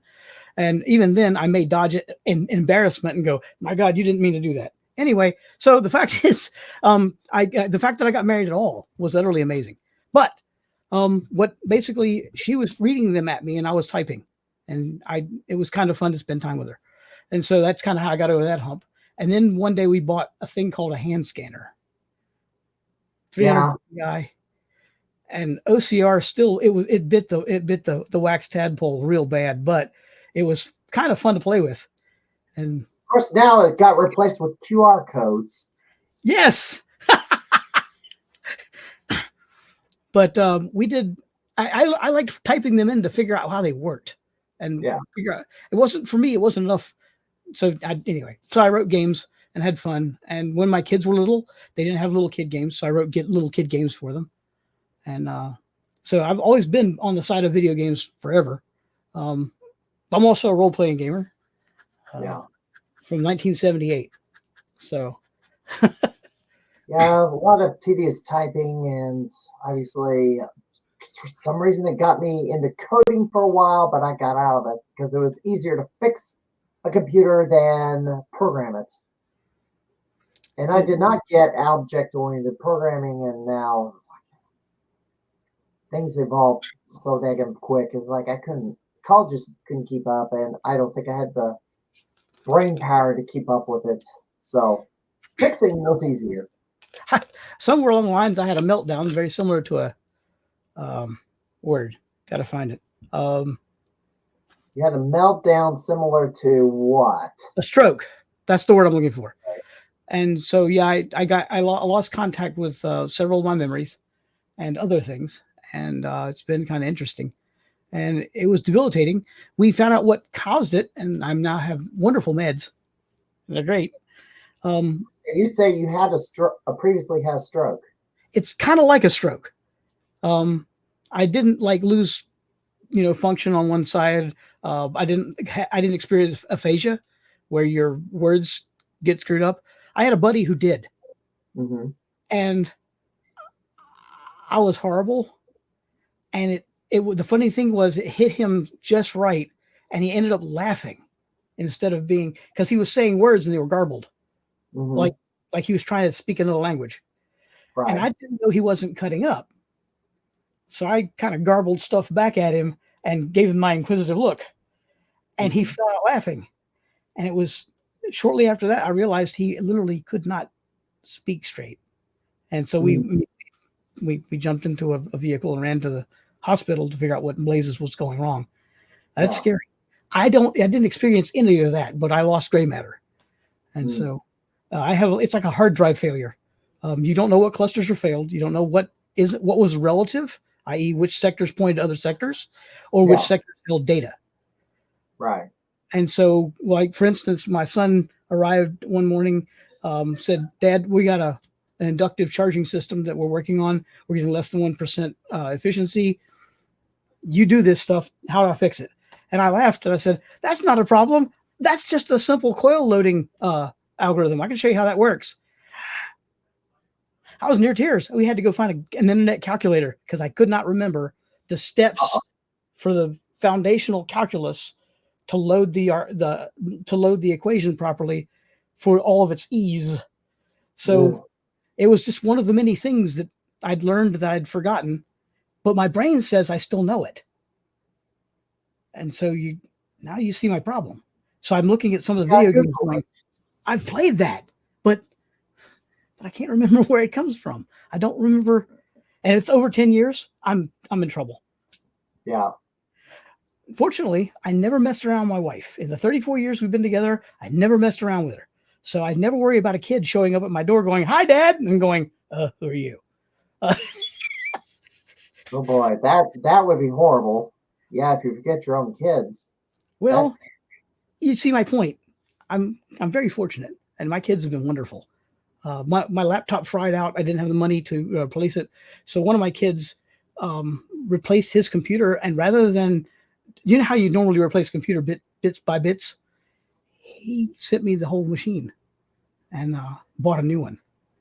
And I was humbled. Basically migration of data, because I've done setup and deployment, install the operating system. So yeah, you have to have the old computer, and if it's not powering on or turning on, you pull the drive out, try to connect it to the new one, and then try to copy the data over, assuming the hard drive is still functional. Hard drives seem to function well. I have a bay, a double bay, for copying those machines. Yeah. And so basically I jacked it in, ran it via USB to the other machine, and it took like a week, but I got all the data over. That is no fun, by the way, because I've had hard drives start to go bad. Now, I was fortunate that I was able to get everything off of it, but it is scary, especially if you will have archives of hundreds or thousands of hours of video, because and I lost my episode 31 of this podcast because I forgot to download it off of Twitch. Ugh. So I have Did to bring somebody out. else? Could someone else have downloaded it? Could someone be our savior and send him a copy? Not likely. Okay, I don't know. Not anybody downloaded it. What I typically do is download the file and then post it on YouTube after a week lapse. Yeah. Well, I can have Todd Freeman and James White back on the podcast sometime in the future because I don't think I got everything I could get out of Todd Freeman. Awesome. Celebrated his birthday last week. Happy birthday. Part of the was involved in the well, this is it's not 2 months. I mean, it depends on how big your Twitter following is, because Galvin Ghost will save it for 2 months because they got a massive Twitter following, and then people donate bits to their channel and all sorts of things. Yeah, daily losses are worse. It always comes as a surprise. Yeah. But that's my job, is fixing computers. Right now, I'm doing it remotely. I remote into the person's computer and try to diagnose what problem they're having. If it's hardware related, then it goes to another team. But if it's software, I fix. Yeah, try to fix the software, and that's what I do on a daily basis. Now, I used to work at Illinois State Police, and I put the computers in the cars. I'm always dealing with equipment that was having problems because it's bouncing around in the car, in a dock. The spinning hard drive disks were Don't not like vibration. really conducive for motion, which is why solid state drives are now so good, because now less chance of data loss, although a power surge could take it out. Yeah, backups and all that crap in the cloud and all that fun stuff. All right. I don't trust the cloud nearly enough yet. I have backups, DVDs laying around. You're like, that's old tech. Yes, it is, but they still work. So your other parts of your, so you learned, I guess Pac-Man was the hook, if I gathered. Space Invaders was the basis. Pac-Man was the hook. Everything else has been just delightful icing on the cake. Okay, so Space Invaders was the first game you played. Yes. Okay, and then you went to Pac-Man. Yeah, so it Frogger was in there. Pattern. Yeah. Well, my neighbor owned an arcade too, so back in the day. So that was another. That's why I was able to see so many of these games back in the day. What gaming feats did you accomplish during your career as a gamer? If you can call it, I guess we can call it a career. I don't know that I ever did anything special, major, or wonderful. Tournaments or game competitions? Did you do any of that back in the day? We're in Winston-Salem, all right? And the only place that's more backward than us is Statesville, right? How big of a city is Winston-Salem? I don't. I think it's about 150. I don't know. I can't tell you. I don't remember anymore. But at one point, it's not very big. It wants to be big. It's like one of the big three. There's Charlotte, which is huge. That's Greensboro, which is next one down, and then there's Winston. That's us. And everybody else is smaller in comparison, and they kind of come to us to get things. Go to one of the big three to get things. 150,000. I mean, that's about our size. So yeah, it's not huge, but it's kind of fun. It is. It's big enough to be fun. We have a nice downtown, which changes its complexion every, say, 6 to 8 months because they don't know kind of what people want. My brother had a place down. Yeah, kind of like Springfield. Yeah. Yeah, kind of like they don't know what Springfielders want, and because we're so jaded. It's all about the state fair and Lincoln. That's trying to get any people interested in anything else is just a real challenge. And here I thought it was all about the Benjamins. Oh, sorry. Well, it is the state capital, and yes, the governor is rich, although he's a hack. like the guy and too much. At least you're brave enough to say something. Oh, you know, I call myself the mad conservative crime fighter for a reason. And that's got me in trouble at times. Well, all right. But yeah, I don't have any great events, no defining feature or anything. But I may be forgetting something that's important. So I can't really say. My little brother would be the authority on that one now, because he tells me things like, "Well, you remember this, don't you?" And I'm like, "No." And oh yeah, you did this and this, and it's like it's funny hearing your life told to you, secondhand. And I'm like, I really wish I remembered, but I wasn't in, I guess. Or I was there, I just wasn't in. I don't know. And then sometimes it's kind of confusing. So I don't. My gaming thing is mainly I've been more a role player than anything else.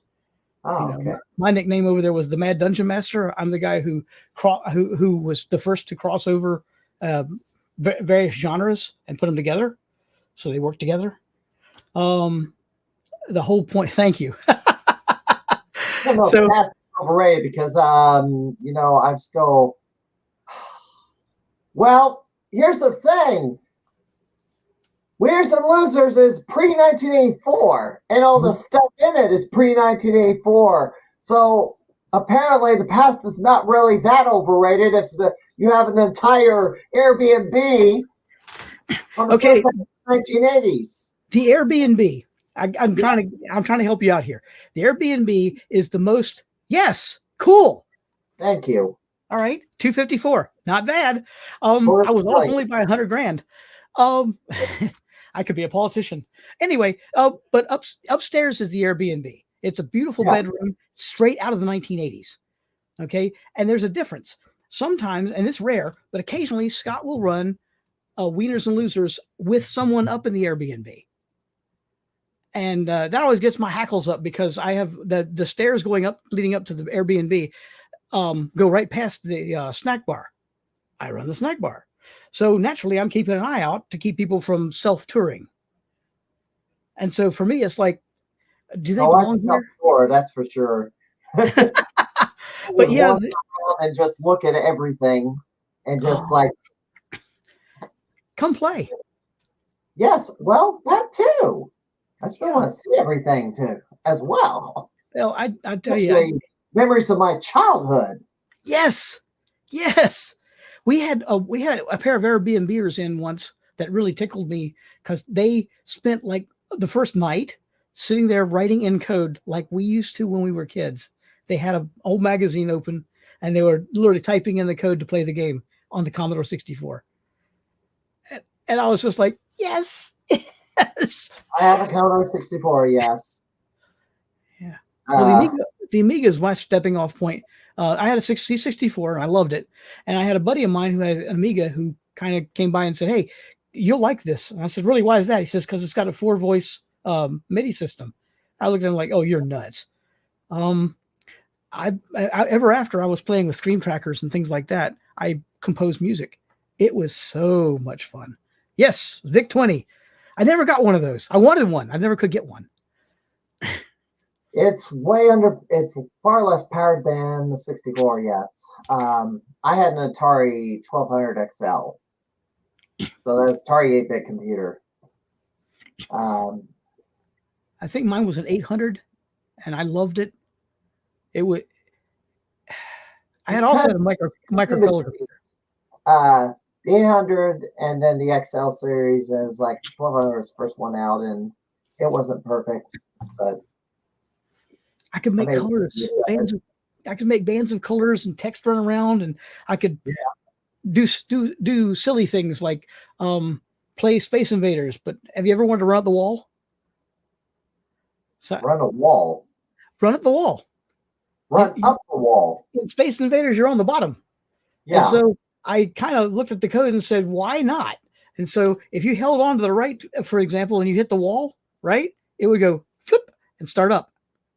Okay, so you're running up. Okay. But they can shoot sideways too. Yeah. Kind of a three-way. I was like that. I was looking at it going, well, you know, yeah, I didn't spend a lot of going, no, you can't do that. My question was always, why not? Kind of a hack. I know, Galaga 3, you were able to move up and down, which Yes. Which I thought was missing from a lot of the games.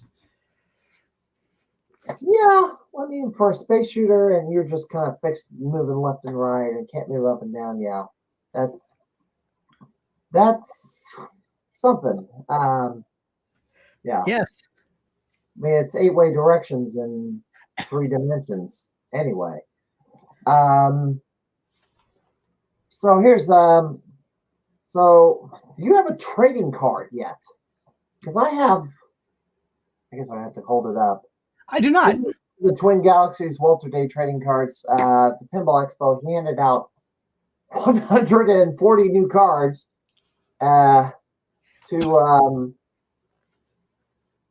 gaming figures at the expo. I guess they were doing, some of them were doing seminars, some of them were industry figures.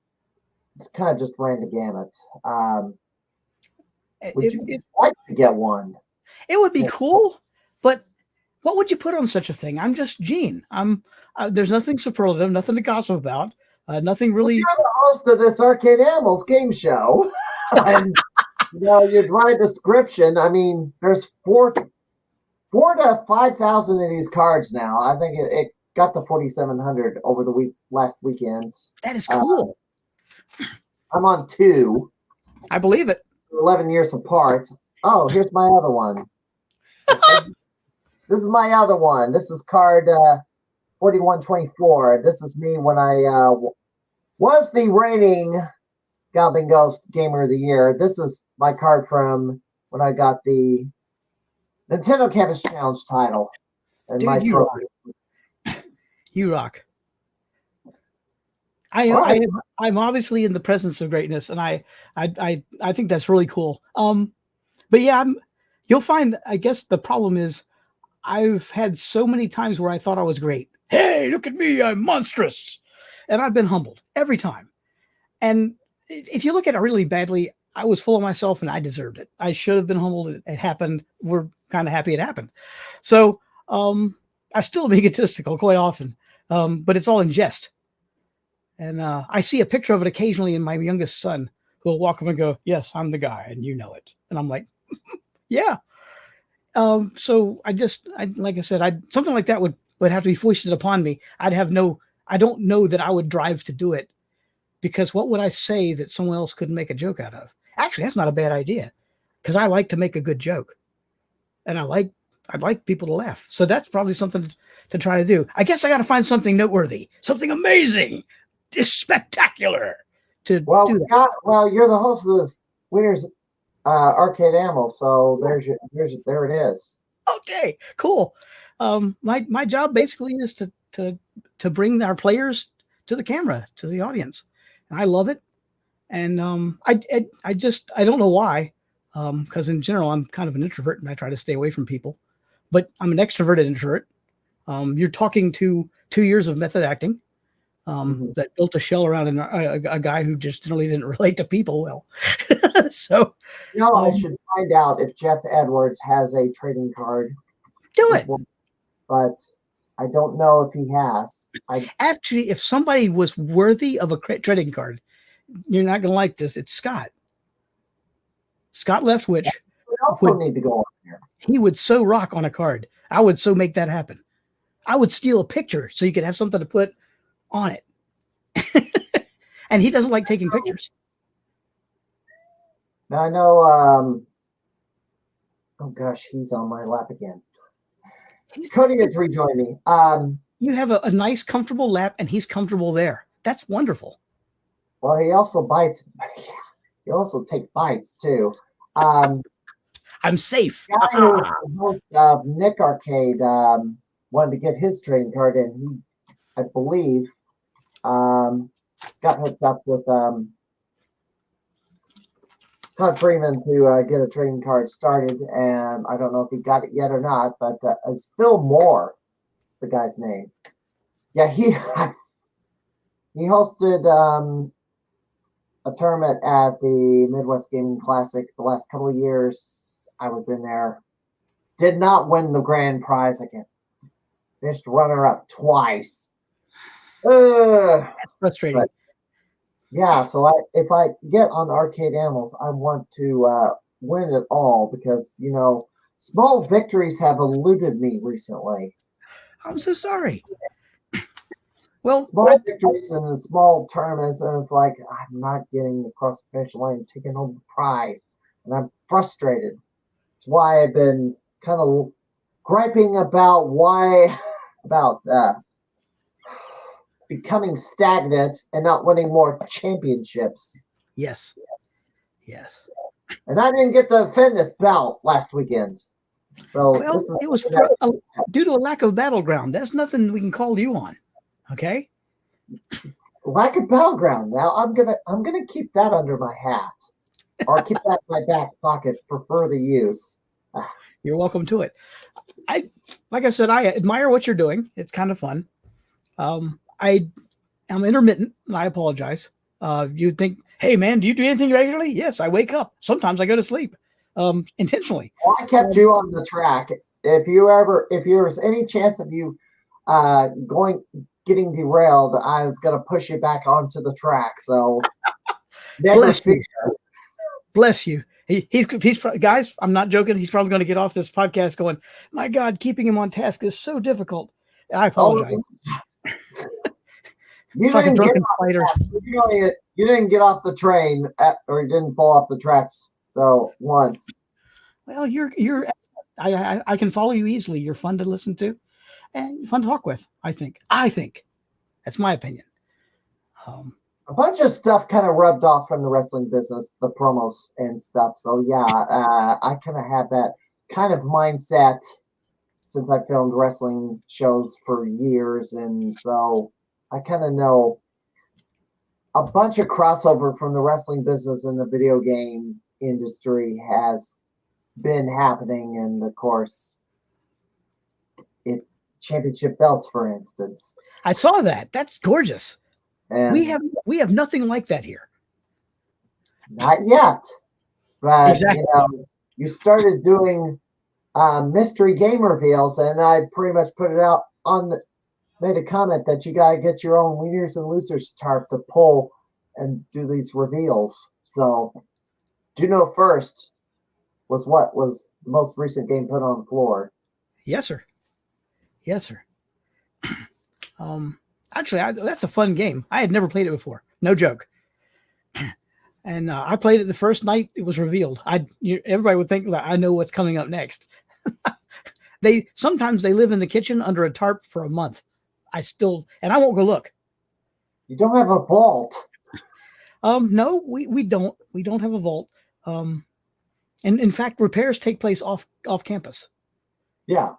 And so, we don't. But it's easier to roll something out of the kitchen onto the floor. And so we usually will have like 2 or 3 machines under tarps in the kitchen because I'm a bulldog and I won't let people come and peek. I can't call him assistant. He's a partner. His name's Big Dave. And whereas I have this going on for me, he's huge. And the 2 of us keep those things safe. And so, but we don't have a lot of people. It's weird. Nobody really goes to skullduggery to figure out what's next. And it's really cool. So. And this stupid cat just took a bite. I'm sorry. Well, he's ornery, so, gingers are usually aggressive. And yeah, he is. And he's going to milk my lap for a bit. And I may,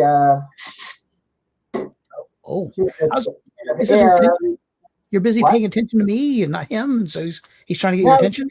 He hears you, but he doesn't. He doesn't care. He doesn't. No, he just wants something from me because I'm in the room and I'm talking. Yeah. All right, let's throw another game up here. Do it. All right, I am ready to fail. This is faithfully. What was the last one I put up here? Kid Beast. Did I do 3 or 4 last time around? Well, let me see if I did this one. I'll know in a second. Nope, I did not do this one. Nope. You can go and look for the money. Yeah, I had that banner.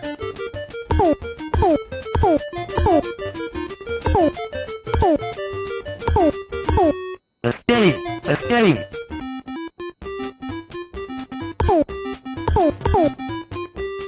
All right,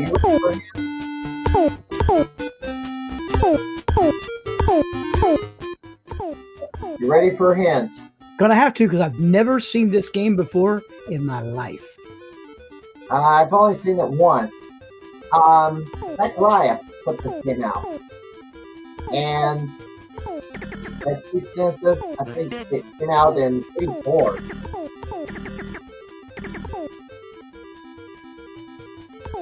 Okay, You got a lot of elements of Pac-Man in it. kind of does.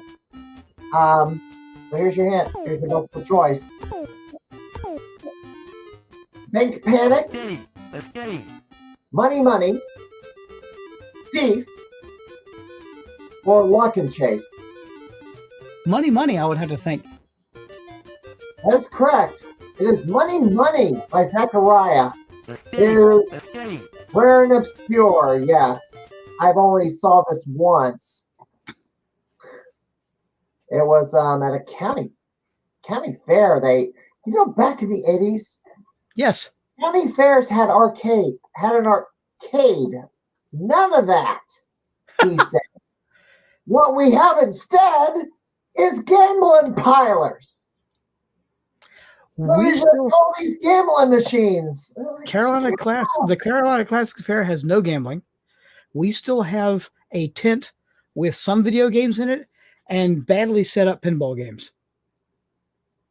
Well, you at least got something, but good gosh, the state of Illinois Fair, yeah, there's a gambling piler. And so you play, well, actually, Springfield's kind of known like as Little Vegas because we got gambling pilers everywhere. They're not, but they call it video gaming, but it's not video gaming. Doesn't use the joystick. You're just throwing money in it. Yeah, around here they call it skill gaming. Well, it's not even skill gaming. And it's like, for amusement only meant something. And now it's like, they didn't want to include, they want to allow video games. They wanted to ban them because I guess it was destroying the kid, warping the kid's mind and making them do violent things. Although it's not really any different than watching a violent movie in the movie theater, but they didn't go after Hollywood. They didn't go after all these actors that were glorifying shooting guns, all these machine guns in movies, and they didn't think they were causing any sort of influence on violent crime in society. Ugh. Yeah. Yes, you're absolutely right. You are correct. You are so correct. And they're gonna pay. Hollywood's paying a price for all the years of throwing out a bunch of not very entertaining material and a bunch of political messaging that's just boring as hell. Agreed. Well, they've lost their creativity. They're re-releasing stuff that we had that was new for us, and they're like, but we have an artistic angle on this, and I'm looking at them going, no. Yeah, bad remakes that don't use the source material, throw in stuff like, I don't know, gender swaps, race swaps, and who knows what else, and strip anything religious. If the source material had any sort of religion symbols in it, they took that out, and it's like they made the stuff worse. Like it's boring, but my wife, wonderful person she is, she's just in the other room. She has been taking me to the theater to watch the Studio Ghibli stuff. The studio what? It's storied anime. It's not like your standard fight stuff. It's stories. kid stories. Anime. Yes. Yeah. And I so watched anime back in the day too. Yes. movies, right? Old style stuff, the artistic work is a fascinating. I mean, the level of detail is beyond what you'd expect. And maybe the story is a little hokey, but it's not what you're used to. Things like Japan spirit. resisted all the wokeism. Yes.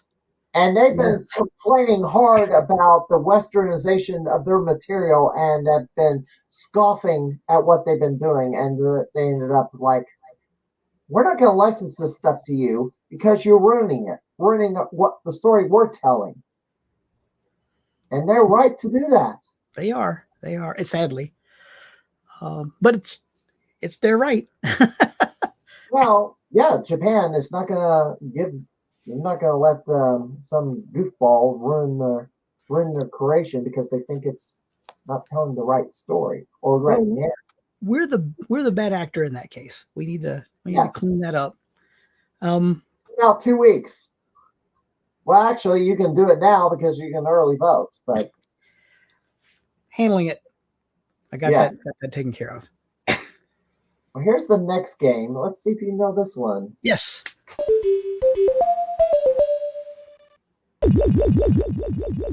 Sounds beautiful. First thing I'll give you. It's a Nintendo game. Yeah. Not a well-known one, but it's Nintendo. It's.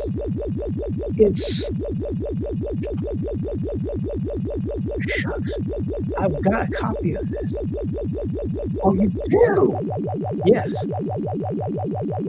More of this reveal. Activision produced a version of this. And you're on the right track. It's not Sub Commander. Nope. It's not Sub Search. I'm sorry, the data bank is not. It's not working. All right, here's your multiple choice. Hit me. Is it Hellfire, Polaris, Subscan, or Choplifter?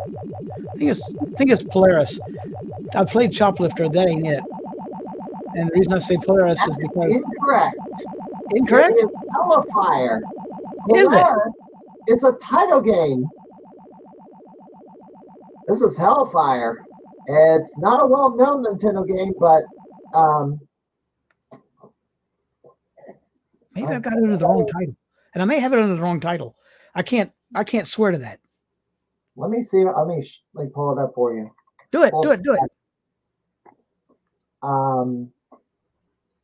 I need a bigger picture than this. Oh, that's too small. Oh, I can't. Forgive me. Allergies are killing me now. Or trying to. Here we go. Share. Present. Stop screen. Present. Share screen. Go to window. That one. Before Donkey Kong, Nintendo's Hellfire arcade. Everybody thinks Radar Scope was their first title. Well, no. This came out. When was it? I think 89. this came out in. Well, no, they've been around since '89. Donkey Kong was 1989. Actually, is what you saw there, but I think it's 1980. Hold on, scroll back up. You missed it. I think it was 1980. Next paragraph down. Hellfire arcade game was released in September 1980, 2 months before Radar Scope, of which unsold units of this game would unsold units would later be converted to the seminal classic Donkey Kong in 1981. Yes, I thought I saw that. So 1980. I wonder. Nah, I'm not even going to say it. It's not. Yeah, there's not very many of these around. Hen's teeth. And if there is one around, it's available for sale. They're going to want like $10,000 for it. Maybe, unless Taylor Lucas got his hands on one. He might have, but I don't know. Here's the next game. What did I stop at? I'm not doing too bad. I've only missed 4 out of 5.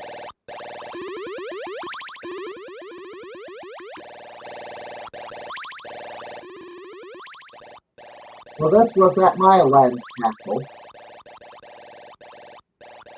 back in the day. Right? GGA does not have this, and you don't either. Or at least I haven't seen it. We do not. It is a title game. I agree.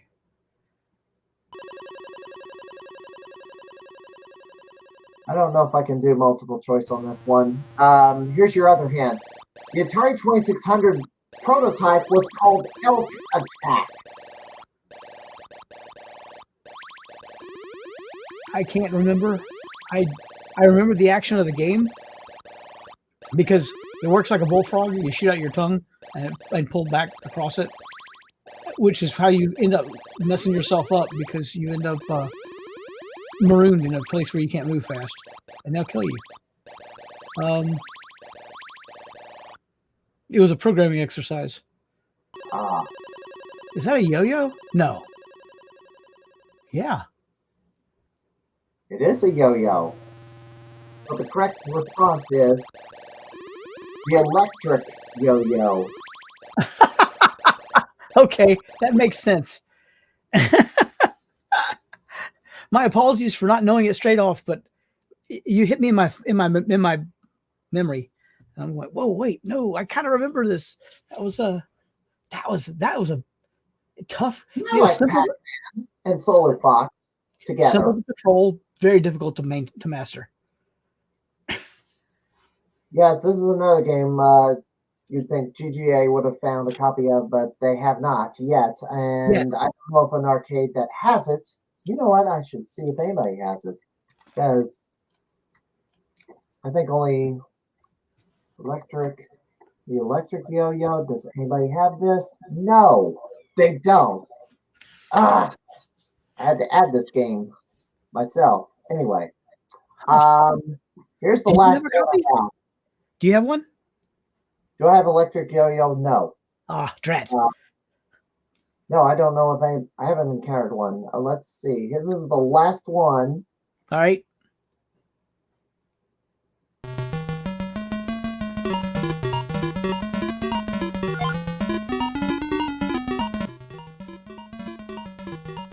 Lord BBH reviewed this game. He only gave it one bongo. He did not like it. This was given as a prize on The Price is Right. I did see it in a Chuck E. Cheese. Or no, Showbiz Pizza.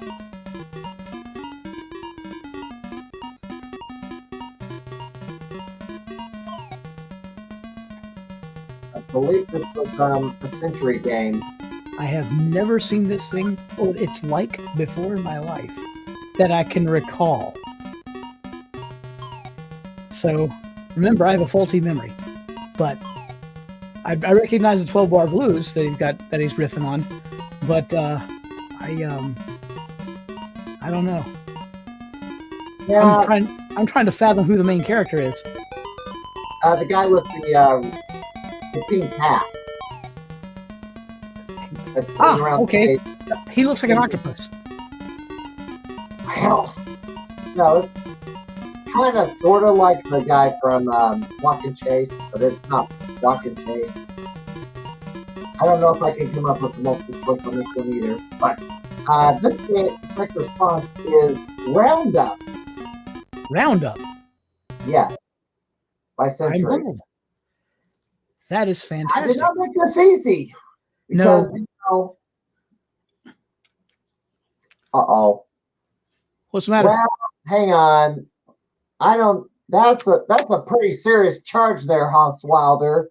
That's not the case, and y'all need to understand. It ain't over yet. We get funded. We actually make it from each one of our Kickstarters. We actually make it, and so what happens is when the funding is completed, then we set another set in action. I can't say whether he isn't going to be on, and I don't know when it's going to happen. It's not over yet, and he wouldn't want to. And it wouldn't matter if he took it out on me anyway. I don't have any say. So that's like that's like beating your next door neighbor's dog because you don't like the guy across the street doing something. It ain't gonna make any sense, and he knows it, and I know it. We're okay.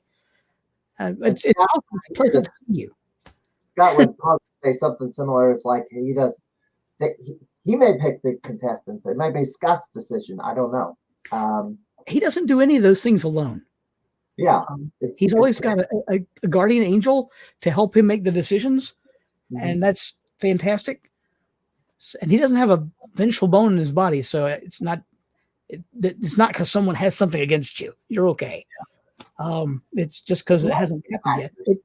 It could be that he hasn't found somebody whose personality matches yours. And part of that is that's the chemistry of being on the screen. You know that. You did the wrestling. It's also skill level too, because you don't want a lopsided game where I'm just like shut the other guy out completely. He's got to have competitive.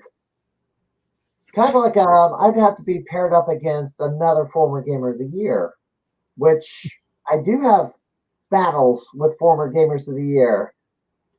The most decorated gamer at Galvin Ghost Arcade would be Jumbo Slice James White, and I was hoping to have a rematch against him over this belt because he beat me in 2022 only because I didn't know particular tech on 2 games out of the 7. If I had known that tech, I might have won.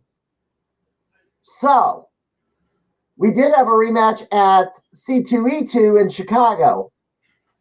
It was 1-on-1 on 5 games. He outplayed me on those 5 games. He won 4-1. But we had 4 hours to grind for the high score. The next challenge is this. Best of 7. 7 games are chosen at random. Bet whoever gets first to 4 out of 7 wins. I've done a few best of 7 challenges. I've not won them all. It's our reach extends beyond our grasp to give us something to target. I think you'll make it. You have the soul. It's just now a matter of getting it all to come together. And then traveling out. And then I don't know how far it is from Springfield to Winston-Salem, North Carolina. I don't like to fly. Sorry. I probably have to take the train, or I can travel because I got family out in Bristol, and which is a neighboring state. Technically, right now it's not. We had a tornado. We had the last hurricane before Helene come through, and it utterly destroyed 40 between Tennessee and North Carolina.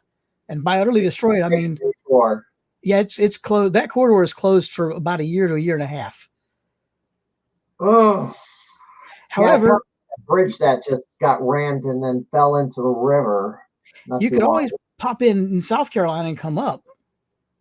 Or come in through Virginia. That works too. I've still got friends over in Roanoke, and they actually pop down periodically to come play at the arcade. So yeah, it's where a lot of cousins and aunts and my aunt and uncle and cousins live in that area. So yes, and I know Roanoke fairly well. There's a train there, so you're good to go. You could hit the station there. And I did do that once. Take the Amtrak up to Chicago, and then it would travel out to through Roanoke. So that has been done before. It puts you within 3 hours. Well, the plane would, yes. Well, I'm just saying, if you go to Roanoke, you're within 3 hours of here by car. Yes, I'd have to rent a car. Yes. If I didn't have to medicate her back there, bring her. She's in the cat bed. Let me expand this out. That's her right here. Yeah. She's in front of the window. She's in that cat bed. She's 17. She's busy slouching like a pancake. Oh yeah, she's comfortable, cozy, and staying out of reach of Cody because he antagonizes her all the time, and I've had to separate them for a while because hyperthyroid and crystals in urine got them very hostile to each other because they were in pain. Cody's aggressive though. That was not a fun time. Trying to kind of keep them. Oh gosh, here we go. So there's still hope. You need a criminal to match the crime fighter. Well, maybe. Who would be a criminal? Yes, this will happen. Well, that would be another matchup. Jibble Slice on the game show. I don't know. That would These be are a good. good way to sell it. These are great leads. Jimbo Slice has been a world traveler, and there's gamers all over the country, and I try to present as many of them on this show as I can, which is why I started the podcast back in February, because I needed to do produce material, because the wrestling stuff took a backseat and is being phased out, because it's like I've done that for so many years. It's like I can't handle the drama of that anymore due to immature little children who think they're entitled to everything but don't want to pay their dues. Oh, okay. Yeah. Oh, you're not? Are you a wrestling fan? Just curious. Back when I was younger, yes. When I got to go behind the curtain, Mom. Okay, backstep. My mom was a professional singer. Mm-hmm. She opted to stop doing that, so she raised 3 children. Okay, I don't know what life would have been like had she rekindled that and gone back out to knock things out, because she was fantastic, not just great. And but she put that all on hold so her kids would have a future, and that was wonderful. As a result, I'm going to go ahead and tell you she was absolutely mind-numbingly cute, and you can't go to a wrestling event and they not see her. Mm-hmm. So one thing led to another. She ended up kind of going out with one of them, and turns out they've got friends. They're very tight friends. They're like family. Mm-hmm. And so we ended up in places. I was underage and shouldn't have been, but I was there anyway because I was a guest of a guy who weighed in at 300 pounds and not slightly built with it. And I got to meet these guys, and they were my heroes. And I was blown away to find that the enemies, the guys who hate each other, they were sitting at a table drinking together. It's after they're out of the arena. They beat each other senseless in the ring, but then they call a truce, and then they'll peacefully coexist outside the arenas when the cameras are off and the fans aren't around. And yeah, that's kayfabe, of course, is what that's being called. Well, I got to meet a dude who will always be in the forefront of my mind as the nicest guy I've ever met. Scared the absolute bejesus out of me, no joke. You know him as Andre the Giant. And a nicer guy you'll never meet, ever. I'm sad to see he passed away some years ago. But Yeah. he was amongst that crowd, and that just suddenly stamps exactly. You now know where I was and when I was doing it. And but yeah, I met him sprawling on somebody's couch, and you'd have thought it was an easy chair, because I'd heard noise, and I'd seen him on television, but I was like, that's all, that's got to be forced perspective. Nobody's that big. Warning, there's somebody out there that's that big. Giants are among us. So yeah, I kind of learned the backs and the ins and outs. And what one of them had said, and I'm going to stay kind of vague about this. He said our biggest problem is the fans. He says because we actually kind of do respect each other outside. We're athletes by every mean, by every stripe of the meaning. He says, but they don't understand, and they can't understand. In their mind, we're absolutely slathering monsters. They're going to kill each other because we're in the same room. And he says, we can't do that because that's just not realistic. So we get hyped up, and we beat each other up in the ring, and then we leave and go get a beer. And I was like, oh, okay, that's cool. It bent me. But Magnum TA comes from North Forsyth High School, where he returned to tell us stories. Yeah. And that was my one time to be claimed to fame. Hey, I remember you. You hang out with so-and-so. I'm like, well, yeah. Don't hold that against me. He's like, not at all. But suddenly I was an insider, and all the other kids were like, wow, man, you're pretty cool. Not bad for a geek. Right? The only reason I had the cheerleaders' numbers in my green book was because they needed to be able to contact me, and I needed to be able to contact them to help them stay on the cheerleader team. So yes, the local indie scene kind of just pulled me in because obviously I watch television, see these guys on TV, and then local independents And then once in a while, some wrestling celebrity gets booked on one of these shows. Doggone, cost an arm and a leg. Then you see some ugly sides of having to deal with the celebrity wrestlers, and it's like, and then you get a negative impression of them, and some are cool and nice, and but it's, gosh. Well, now. It's the weak ones that are cool. The strong ones can afford to be gentle. Well, here's another thing. I got to meet some of these people before they made it big, and they made it big, like Seth Rollins or Prince Mustafa Ali. They're on the local independents in the state of Illinois. Well, they made it all the way to WWE. Yes. And I've also known guys who started and are no longer with us. So that's another part of it, is you met them when they started, and then you follow them until they pass away. And unfortunately, health conditions, because they're taking so much abuse in the ring, but then they develop other medical conditions that take them. Yes, he was Tyler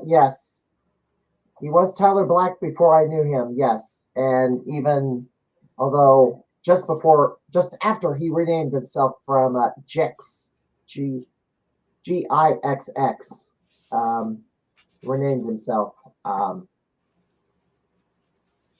Yeah, of course it was long time. It was 20 years ago. Oh. Well, I did run a news site, the St. Louis Wrestling Community, so I was just kind of reporting results on all these shows and kind of the local happenings that were going on. Mm-hmm. Unfortunately, the last couple of years, it got super ugly as identity politics polluted things, and then people started exploiting identity politics to take major shortcuts and develop really bad attitudes and hide behind identity politics to avoid accountability for their attitude. However, the public at large has kind of turned against it. And the last year or so, Bud Light was the catalyst, of course. Once the Bud Light boycott became successful, then other targets were, Target was one of them. Other targets were identified when they did something extremely controversial and offensive, and then they were targeted, and then the businesses started to realize that maybe they're not going to make money pandering and to certain groups, and then they kind of started thinking twice about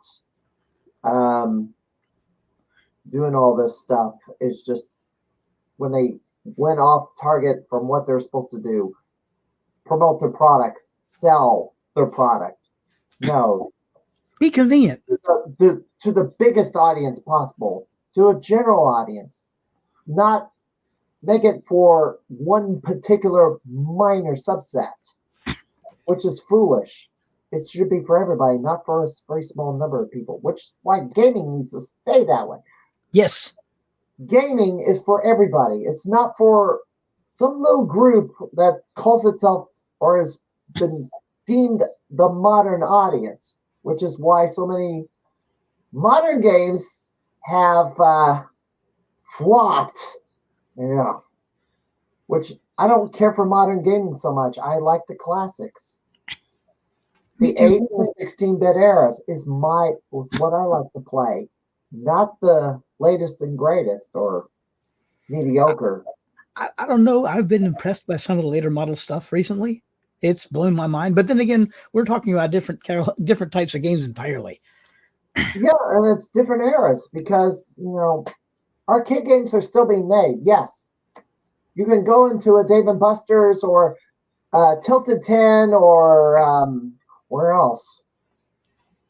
Round 1 and see new arcade games.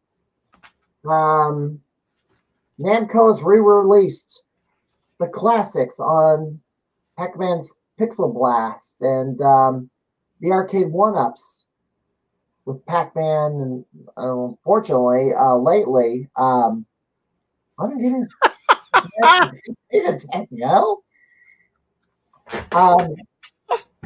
although Arcade One Up lately has been kind of running out of ideas because they're like re-releasing the same material. It's like there's other games available that you can do. Can you not get the license for the other stuff? I mean, it might be that you may have just hit it on the head. They may not have, or they may not be able to procure the license affordably. Okay, this is Gene going to flip it into a different world in game dev now. Okay, back when I did it, you had to write the engine so you could bring in your sprites, so you could set up your sequences. Do you see what I'm saying? I had to write everything. You know, you had an interface loop that talked to whatever it is, joystick, what have you. You had to go figure out how many times a second you could go get that, and it wasn't relevant because I could set up a loop that was so fast that it was impossible to control what you were pointing out. So you had to kind of want to loop it and time it. I recently, and I'd say recently, within, I go ahead and say the next 30 years, I worked on a project and they actually bought me a game engine, and I was told it was alien. I was like, whoa, what is this? And I had to ask questions. Their tech support wasn't ready for answers. They couldn't answer it. And it was because I was asking questions at the foundational level that the tech support guys had never seen. And I got lucky because the president of that company actually wrote most of that engine. Yeah. And so they decided to have a meeting to show how absolutely ignorant I was. And they brought this guy in to, of course, show everybody I was a fool. And I asked him the questions I'd been asking tech support. And he was like, no, he's doing stuff that's foundational that you no longer have to do that. It's all object oriented, and there are calls and mirrors and things. And I was looking at going, really? And so he explained this to me, and it was a new world, and we actually got things done. It was the first time I'd ever done a directional sound in the game, 3D game. And so I was still building stuff, and I was totally blown away by the stuff I didn't have to build. I still had to tune the input loop because it didn't work well. But I'm just saying that we did a lot of things that we couldn't do before, because back then the licensing, they weren't looking at like, how badly do you want it? That'll be $100,000. And they weren't going, well, you know, if you sell $100,000 worth of this, we get a bigger chunk of your profits. That didn't exist. Now, if you want to borrow somebody's name, that's worth $1 million. And they don't care that you're going to bandy about that. Hey, look, your name is on this game that everybody's playing. They don't care. They want their pound of flesh up front. And so it may be that they can't get those licenses, and they don't want to pay for it because they don't know. They can't say that they're going to make this amount of money. And the bean counters now control it all. The guys with vision, that's a neat word. A lot of people bandy it about. Not many of them have it, said the guy who has a business degree. And the fact is, they don't. Only thing they can see is how fast can we make a profit. Which is why Namco doesn't want to pay for Ms. Pac-Man. They created some generic character called Pac-Mom. Give me a break. It's so close. It's so close. Yeah, it's GCC, and I believe they're connected with Arcade One. No, AT Games. Which is why there has never been a re-release of Junior Pac-Man. That's that super wide maze. Yes. Yes, which there's never been a re-release of that. I mean, I got the game for the Atari 2600, but no, you're not going to see that in Arcade One-Up because no one wants to pay GCC for the license, I guess. Again, take rights of it. That's kind of where that lies. That's the whole crux of it. Is they're like, we developed it, we deserve a big chunk of the profits up front. I don't know. I don't know the answers to that, and I can't speak to it. I just know that that's what happened to us. Yeah. We got lucky though, because in that project, we had a country and western star who said, "Hey man, I want to write this," and we said, "Really? Can we use your likeness?" He said, "Shucks, you can use my discography." Making sales after that was easy. Yes. a lot. Gosh, I know back then they still liked this like crazy. They had Henry Winkler on the back glass of a pinball game, and Marilyn Monroe. Her likeness was used on a pinball game called Taxi, and the state sued for unauthorized use. There's been a few of those lawsuits that have flown around. I'd have thought they'd been happy that we were immortalizing their form, their being. Well, they want to make their money because it's like you're using their likenesses and they're not getting a cut of it. So they had to make changes that make it less like Marilyn Monroe, like change the hair color and use a different name. Oh well.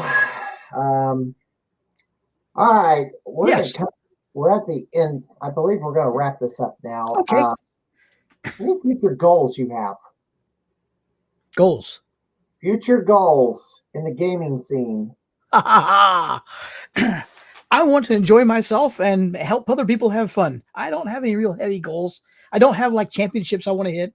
I guess as I get older, I've become less confrontational. That makes sense. And so I'm more like, we should go out and have some fun. And, if I manage to beat you, that's one thing.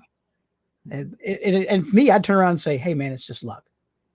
It's just, there's no way I could have done that again if we tried. That's just me. I'm not that guy. So my goals are they're really kind of meager. But I'm delighted to have people around, have fun, make them laugh. In general, share a good time. That's kind of what I'm after. I'll do arcade animals as long as they'll let me. And I mean, one day they'll find somebody younger who just makes the crowd spasm, and that will be my last day. But would you like the whole weekly series, like expand, like so far you've done 9 episodes, and they're kind of spaced out by quarter, or at least a run of these episodes are done every quarter or so. Would you like to be doing it for an entire, I don't know, 26 episode season? It would be fun. But remember, for me, production's a lot easier than most. I have a framework that I work from, and God bless them, the production guys built me large token cards, so I can actually read them while I'm moving along, so I don't forget where I'm at. Because sometimes I'll space. It's in here, and I'll be in the middle of a sentence, and you'll hear me go, I'm surprised they haven't used that in the outtakes yet. Line. So like I said, I'm dealing with a minor disability. I'm doing the best I can. I've gotten an opportunity to. We all have one. I have one as well.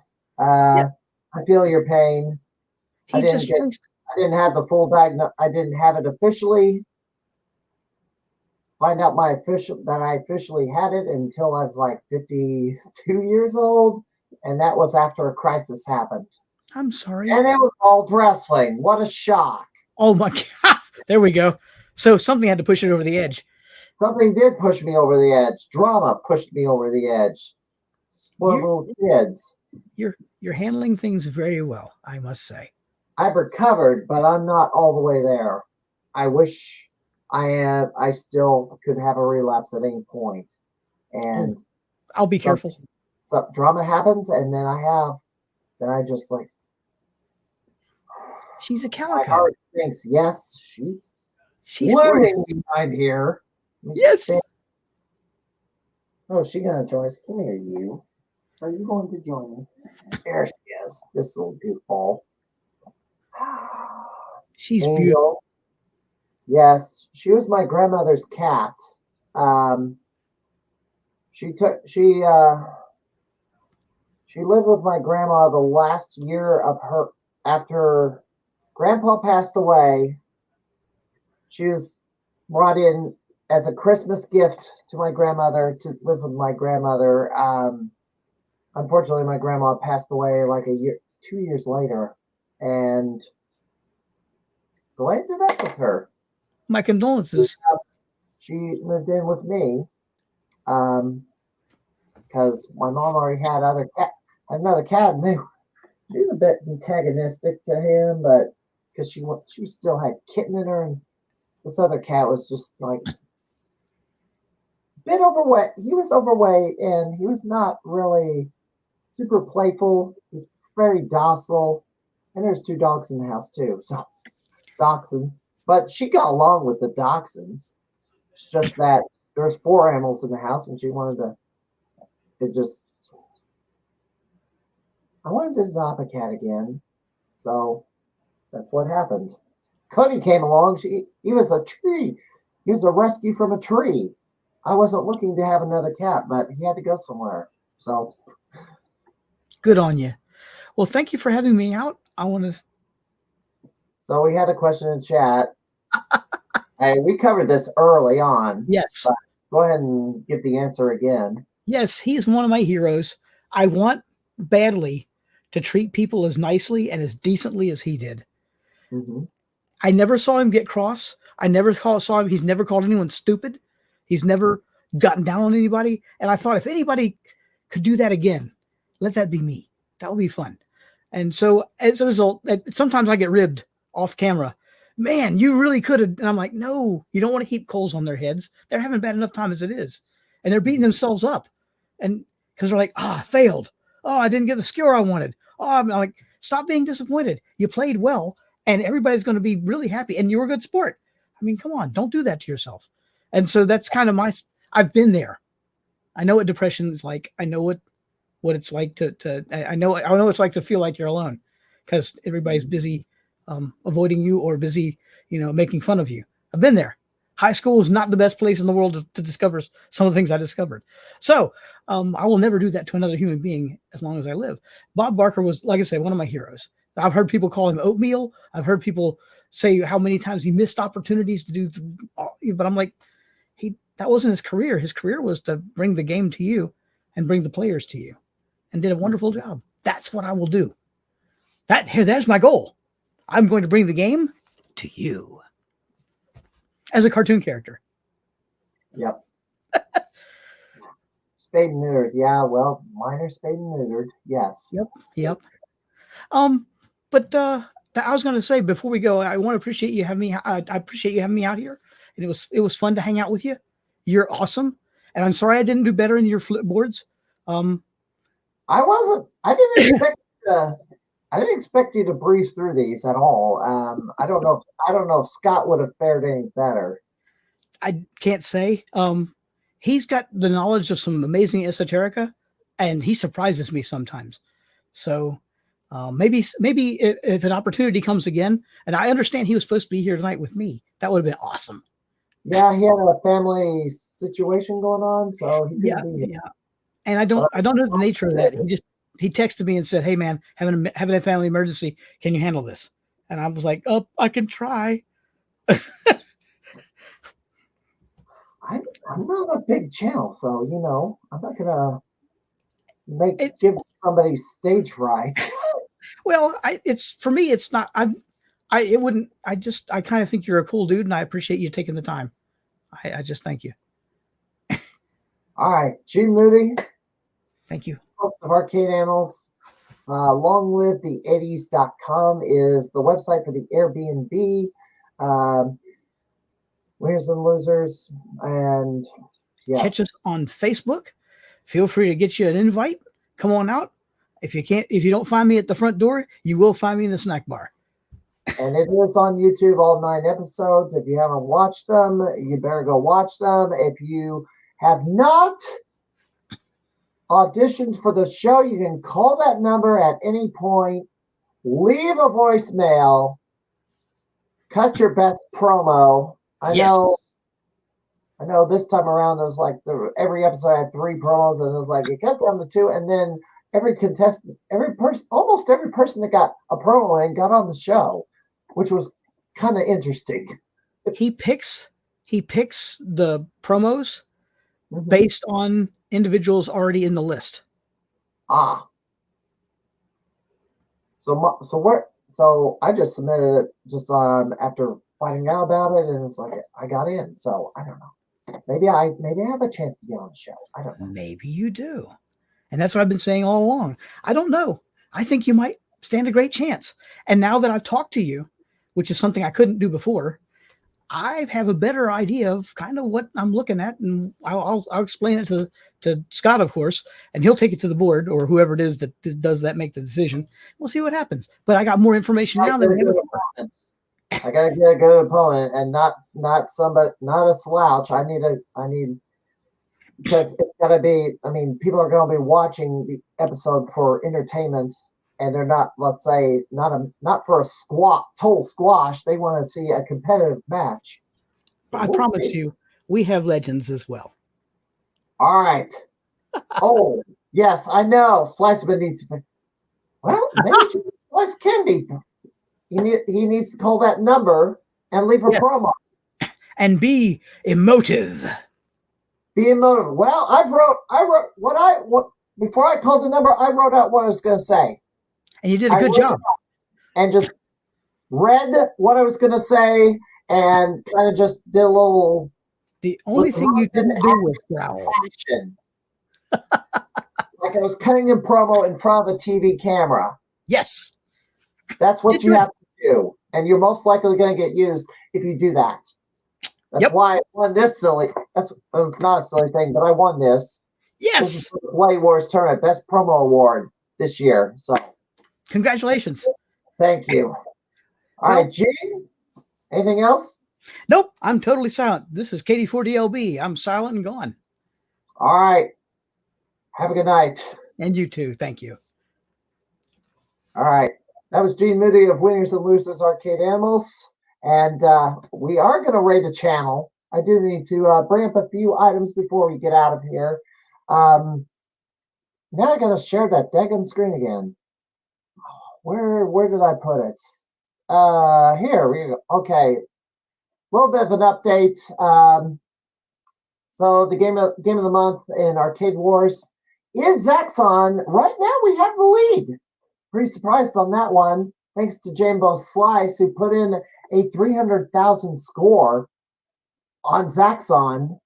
So we have stand a good chance of winning this one. And there it is. Call Arcade Animals at the number WAY. That's a 929 number in the area code. Cool 485. That's 266 54 85. Call the number, leave a message, make your pitch as to why you need to be a contestant on Arcade Animals. And my Facebook page, please follow it. I need 100 followers on that Facebook page for me to be able to co-stream on Facebook besides Twitch. And yes, facebook.com/the Crimeycade. Next week is Halloween. Now, there's been an open question as to whether I was going to do an episode on Halloween night. I'm pleased to announce that I am going to do an episode on Halloween night, and coming back to the Crimeycade will be King Cam Blackman. Brandon Travis has agreed to come back on the podcast next week. So Halloween night at 8 o'clock, King Cam Blackman will be rejoining us. I do need to share one more thing. So I got my challenge card. This is the challenge card at Galloping Ghost Arcade. Several gamers have gotten this card. My last appearance 2 weeks ago. The games I have to play: Aerial Fighters, Space Harrier, Jungle Hunt. Set a score on those 3 games. Then I also have to get 325,000 on 64th Street. On Jackal, 125,000. R-Type, I have to break 200,000. Food Fight, I have to break 150,000. One problem: that game is down. So there's been an open question as who would finish their challenge card first. Well, I can't do it because one of the 10 games is out of commission right now. Well, how am I going to complete my challenge card if it's down? And it's apparently been down long term. Bomb Jack, I have to break 400,000. Dragon Slayer, which is not my wheelhouse, scored 45,000. And Operation Gunbuster, 400,000. So When am I going to be up at the arcade at Galloping Ghost next? I'm not sure. Somebody thought I was going to run up there this weekend. No, unfortunately. First week in November, that's not going to happen either. And apparently the cats are about ready to have a skirmish. Sheesh. I also got to wash that love seat and that pac-man blanket. Because the cats did something they shouldn't have done on it. Anyway. Yeah, and I got to watch this idiot. Cody. Yeah. I got to strip this and wash it all. Anyway. I'm going to go raid the channel. Next week it will be King Cam Blackman, the channel I'm going to raid tonight. He just started. I'm going to raid Maximilian Dude. He's playing Marvel vs. Capcom tonight. At least that's what it looks like. So tune in next week. Be back here at 8 o'clock on Halloween night. And gonna start the raid. I hope you enjoyed the podcast tonight, and we'll see you next week. Have a good night, everybody.